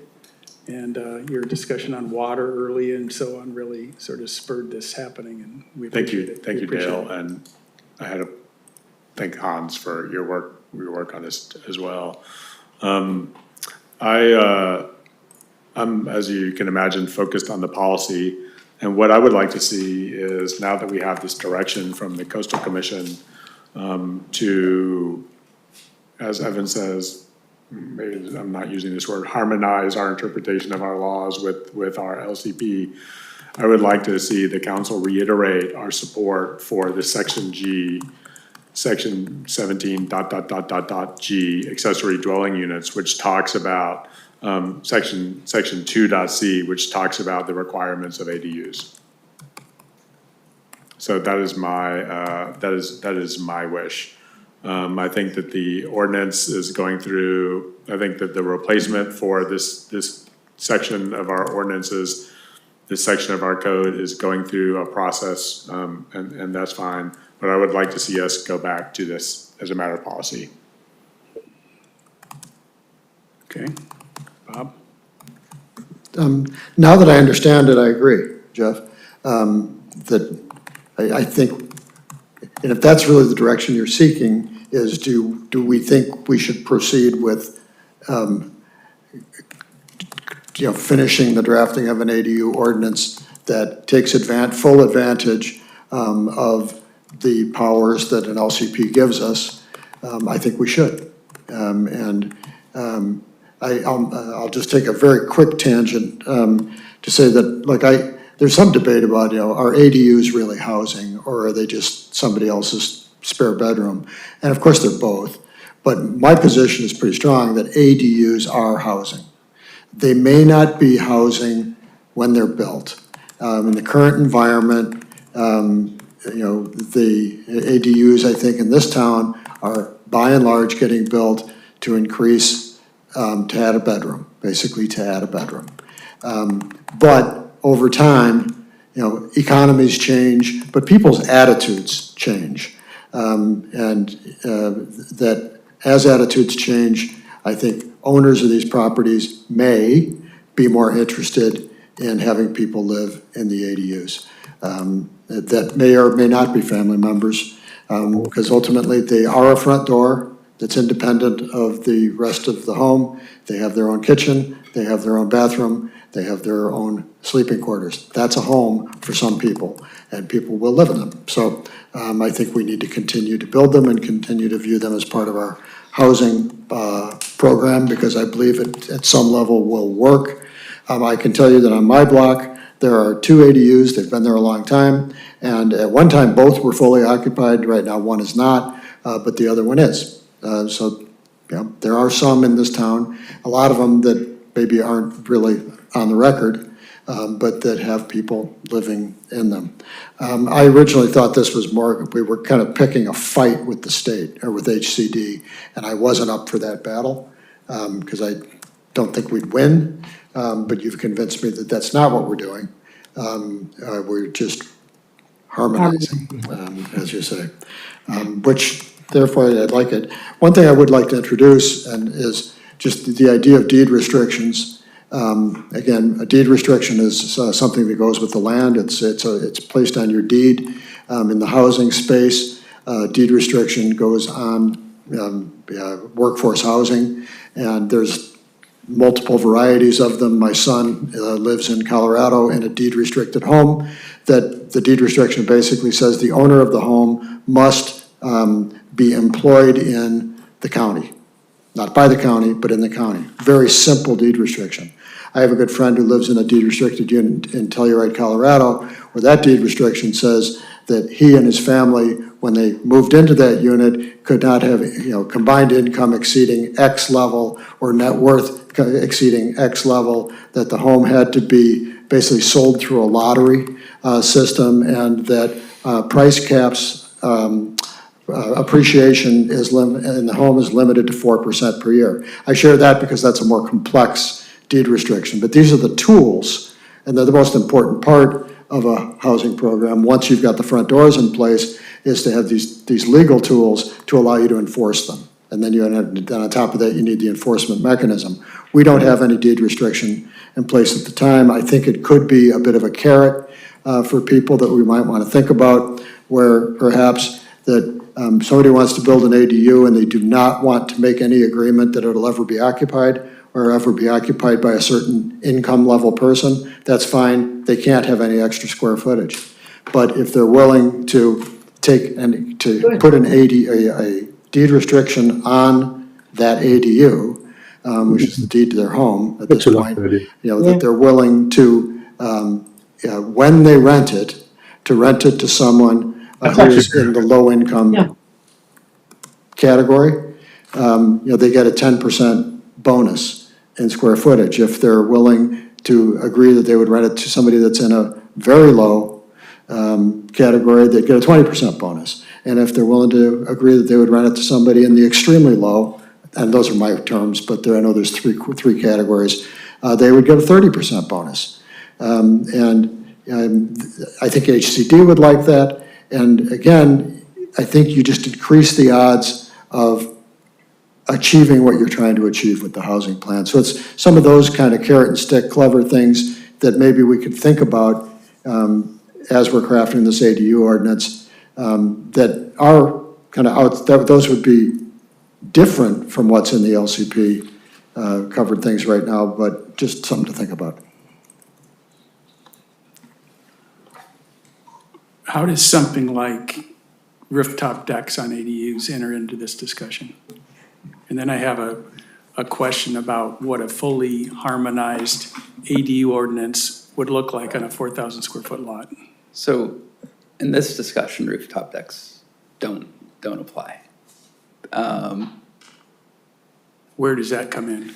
But Evan, I think if the council gave us policy direction right now, the majority of them said, in the ordinance that goes forward, we want you to strictly prohibit rooftop decks on an ADU. We could put that in the ordinance. Sure. There's no law that requires a rooftop deck to be able to be built on top of an ADU. That's not part of harmonizing with the LCP or the Coastal Act. Not necessarily. Well, hold on, didn't I apologize, but Yeah. didn't I hear when you read your section of the CMC, Part G, didn't it talk about volumetric analysis? I made a comment about volume. Yeah. Yeah, it says all other applicable, it says all other applicable provisions of this chapter, including but not limited to. So it doesn't call out height, it doesn't call out volumetrics, but it calls out height, setback, lot coverage, floor area ratio, historic preservation requirements, et cetera. So our current practice would be to count rooftop decks as volume.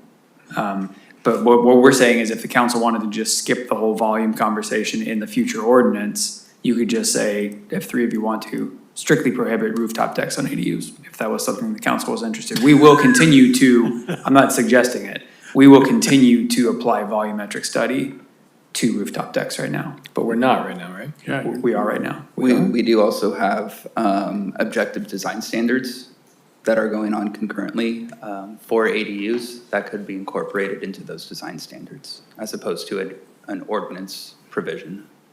So you don't need us to do that. It could just be in that document. We can take any type of direction. Okay. So a design feature would not be part of the ordinance necessarily. It of course could, but we do have those separate design standards that are all right. going on. Another aspect. So could you, in as simple terms as you can do here at 9:30, tell me what a fully harmonized situation looks like on a 4,000 square foot standard Carmel lot? What can you do with ADUs? Yeah, so if you're familiar with what a type 2 ADU is under the proposed ordinance, it's a ADU that it could potentially be up to 800 square feet that attached or detached that complies with all of the development standards for a single family So lot. I've got a lot, I don't, but. Yeah, sure, hypothetically. I've got a house with an 1,800 square foot house, Yeah. including the garage, maxed out FAR. Yeah. And now it's fully harmonized, we've got our ADU ordinance in place, what can I do? So if you have an existing house with a 1,800 square foot site, you could convert 50% of your house to an ADU. You could demolish the garage and add a 200 square foot ADU. Okay. And not have to replace your parking. And those are your options on a fully built out site. So, but I can't put an 800 or 750 square foot ADU on the back of my house to make a 2,500 square foot house? Correct. It would be similar to the old subordinate units. So if you're familiar with those, we have, a couple hundred subordinate units that were permitted, back in the late 80s, early 90s, that were effectively ADUs. So the kinds of units that we're seeing built right now wouldn't happen? Correct. So Mayor, I think I asked Nova to put this slide up, and this is, like, to Evan's credit, this is a brilliant slide, because what it does is it shows the type 2 that he was just talking about, where the ADU and the house are harmonized to meet that 1,800 square foot limit. There have been 31 of those built. That's important to recognize, that it can be done in this city. So that's sort of like the conversation you guys are having. I think this is illustrative to that point, that it can be harmonized. Interesting. Well done. All right, anybody else have any discussions, comments?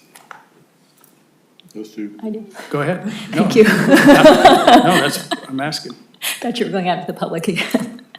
Oh, no, I'm not gonna do that. So Bob makes a good argument about the deed restrictions, but I have a question for something that was just up here that Evan showed us. It was page 14, it's under background. Because it says updates to the ADU handbook 2025, and I just want to make sure I'm understanding this correctly. It says clarifies that ADU law prohibits deed restrictions on ADUs. A deed restriction would be an additional standard and thus cannot be opposed on ADUs. So would that contradict what Bob was suggesting? It's right at the bottom right. I think it's different. Yeah, there are certain deed restrictions that cannot be included. So for example, a JADU requires a deed restriction and owner occupancy. ADUs are not allowed to have deed restrictions. However, I don't recall off the top of my head what that is in all circumstances. I would have to report back on that. Okay, that would be interesting to get your thoughts on that. That's not right. What's It's not right. It's not right. Can we, So you- Nancy, Can I? why don't you wait until after she's asked all her questions? I was just going to start with comments. Comments, go ahead. Sure. So just in general, just basic, for me, the keys with the ADUs are having the setbacks, the 4-foot setback with the side and rear yard, the height limits, keeping it at 12 feet. It must be a subordinate structure and must have the same or compatible architectural style as the main house. I think since our housing element does rely so heavily on ADUs, and so far it's the only area that we are actually seeing production in numbers, I don't want to do anything that discourages construction of them, and I want to continue to encourage people to build them, yet I do believe strongly in what Jeff and Bob were saying about defending our LCP and standing up for it and finding a way to harmonize, so to speak. And as far as the rooftop decks that you mentioned, Dale, I think that is something that we should look into prohibiting, because I think we need to focus on just keeping them for housing. And that's sort of, I'm fine with the direction we're going in with the harmonizing and the defending the LCP. Thank you. So Brandon, I have a kind of a question for you. So to summarize, it sounds like we here would be providing council direction to staff to change how staff is applying our current municipal code provisions relating to ADUs. That's right, we will go back to the strict Adhering- interpretation. adhering Here and to- now, henceforth, forevermore, until otherwise told, we will, yes. Meanwhile, you will work on creating an ADU ordinance update, basically. Yep. Okay. Which Evan's pretty far down the road on. Right. And I think we continue to harmonize, and then that's exactly where we're gonna go with this, and we'll just, I think Evan's 100% correct. We need to lead the way. Carmelina needs to lead the way on this, because we don't have anything out there that tells us whether this is gonna be a successful strategy, but, you know, with Evan writing it, I think we have a pretty good shot. Go Evan. Yeah, go Evan, indeed. So how does the water issue that Jeff brought up a while back interface with this? Do we even need it? Can we even talk about it? It's a better question. I think we need to bring that one back to you Okay. in the future, yeah. Okay, so it's still hanging out there Yeah. somewhere, okay. Yeah, I just wanted to highlight, you know, I know Alissandra just mentioned a concern about kind of shutting down ADU production in general, considering it's part of our housing element. When you go back and you look at Evan's data, especially if you look at like sort of the more recent period, of the 38 ADUs that received a building permit since the January of 2024, only 15 exceeded the square footage limits for the site, so 39%. Of the 22 ADUs that received a building permit since the beginning of 2025, only 7 exceeded the square footage limit, so that's 32%. So I think that gives me some comfort that like we can sort of have our cake and eat it too. I think we could probably get 70% of the ADUs that we've been getting, and the ones that you're not gonna get are the ones that are the concerning ones, right? The ones that are in violation of our LCP. And, you know, in my mind, that is a good balance to strike between preserving, you know, community character and the look and feel of our community. And so, yeah, I think that's the direction we should go, provide that direction to staff. Bob, if I could clarify, or if you could clarify what you were talking about with deed restrictions, were you talking about if somebody wanted to build something larger than their allowed 1,800 square foot on that lot, that if they deed restricted it, we could approve another structure? Is that what you were getting to? I'm basically just saying that, and it's just an idea, but that if you're willing to agree that you will rent this home to someone in the low income category, we'll give you a 10% square foot bonus. Okay. You know, from on a 4,000 square foot lot, you can go from 1,800 to 1,980. So it might just give them, if they're at 1,600, it might give them. Might give them a little more room. Yeah, and Sorry, I've seen, 1,600, yeah. I've seen a situation like that recently. But that's, you can do that. So in the packet, page 529 of 569 discusses deed restrictions. This is it's attachment 13, it's the state HCD ADU handbook. Can affordable housing deed restrictions be imposed on an ADU? The answer is no. A local agency cannot impose a deed restriction on an ADU. Then it goes on to explain it. A deed restriction is not such a standard, and thus cannot be imposed.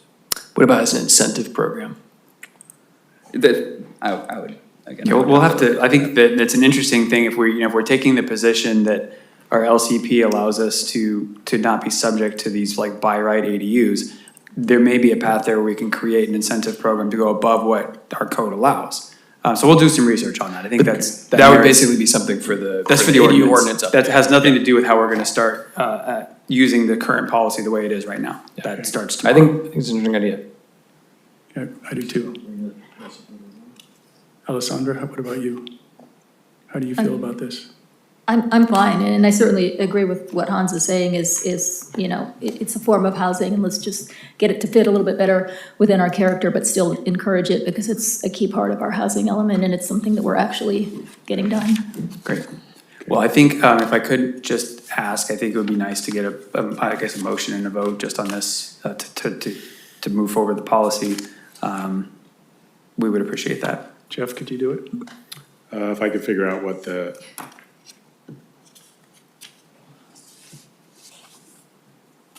Code section? that's what I'm looking at. So I think it's code section 17.08.050.G. So the motion would be to instruct staff to interpret 17 blah, blah, blah G in accordance with the words that are written on the page in our code. Strict adherence to section G, yep. So I'll look for a second and then I have a question. Do you want to make any, sorry, sir, do you want to make any part of the ordinance, part of your motion? Or as we proceed forward with the motion, we proceed forward with the ordinance to harmonize it as much as possible, all the things you guys talked about, do you want to make that part of your motion as well? Sure. Can you clarify that part for me? So what I heard during the meeting was what Councilmember Byrne just said, strict adherence to section G.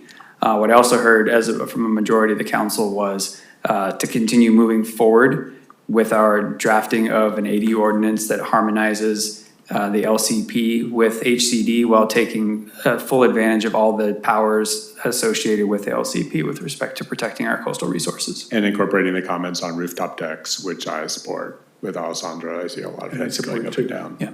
If that's your motion, I second. Okay, Thank you. so now I have a question. Okay. What's the cutoff for, we had this discussion the other night, sort of, what's the cutoff for applications that are in process?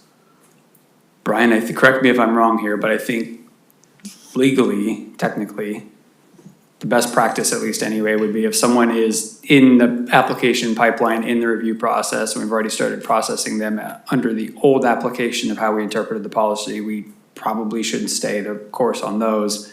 Any new applications or applications that have not begun being processed yet, we would take the new policy interpretation. But correct, I would prefer to be able to change course on ones that we're doing right now, but you tell me, Brian, if we can do that. The application would be governed by whatever your ordinances were that were in effect at the time that the application was submitted. The wrinkle with that, though, is the ordinance is not changing, it's the interpretation of the ordinance. Well, let me, while you're thinking about that, let me say that might be a policy discussion for the five of us. Yeah. Because if the five of us want to treat applications that are in process under the old policy guidelines, then we don't need his answer to the question. It's only if we want to treat applications that were in process to the new policy guidelines. Got it. Right? That's true. And so what I'm remembering from a month ago was that there were at least three of us that wanted to, that maybe or maybe didn't include me, but I know that sentiment was expressed during that hearing, that particular application was in process. And so regardless of what I wanted to do the other night that we are now doing tonight, that we should treat the people in the pipeline as the interpretation of the law being the old one. That was my opinion then, and it remains that. I really don't want the fight that will be inevitable if we start retrading people that are already in the pipeline. That's just my opinion. Yeah, I think there's a fairness issue. Again, they were told something, and in a lot of cases, people have invested, thousands or tens of thousands of dollars in architecture and et cetera, and so it doesn't seem fair. I would agree with the fairness issue. I mean, it's, if they were told a certain way and it's already begun, they have to be continuing on with what they were told. And so, okay, and so the definition of in the pipeline is that they have paid money to the city. That's right. Application fee. So once they pay an application fee, they are in process. We're sort of okay with that? Okay, I'm okay with that too. I don't want. You're off the hook, Brian. I don't wanna fight that battle either. So then, Mayor, we have the direction that we need. You just need a vote. No, I just need the vote on the motion and the second that are on the table right now. Roll call, please. Councilmember Byrne? Yes. Councilmember Buder? Yes. Mayor Pro Tem Delves? Yes. Councilmember Dramov? Yes. Mayor Byrne? Yes. Motion carries. Thank you, council. Thank you, members of the public, for that great discussion. We now have future agenda items. Anybody have a future agenda item they want to bring up? And of course, you can always bring it up at another time before our agenda setting meeting, including the public. If you ever want an agenda item, you can send us an email. Bob and I are on the agenda setting committee, but you can talk to any of your council people and they'll get the word to us. All right? So I have one. Go ahead. We gave away $100,000 and we're also looking at, historic fees. Yes. And so I'm thinking about offsets, and I have kind of a crazy idea. Love that. We talked about with the TOT, regardless of what happens with the revenue measure that we've proposed. A lot of you have probably heard this, but they call them OTAs, but like Priceline, Expedia.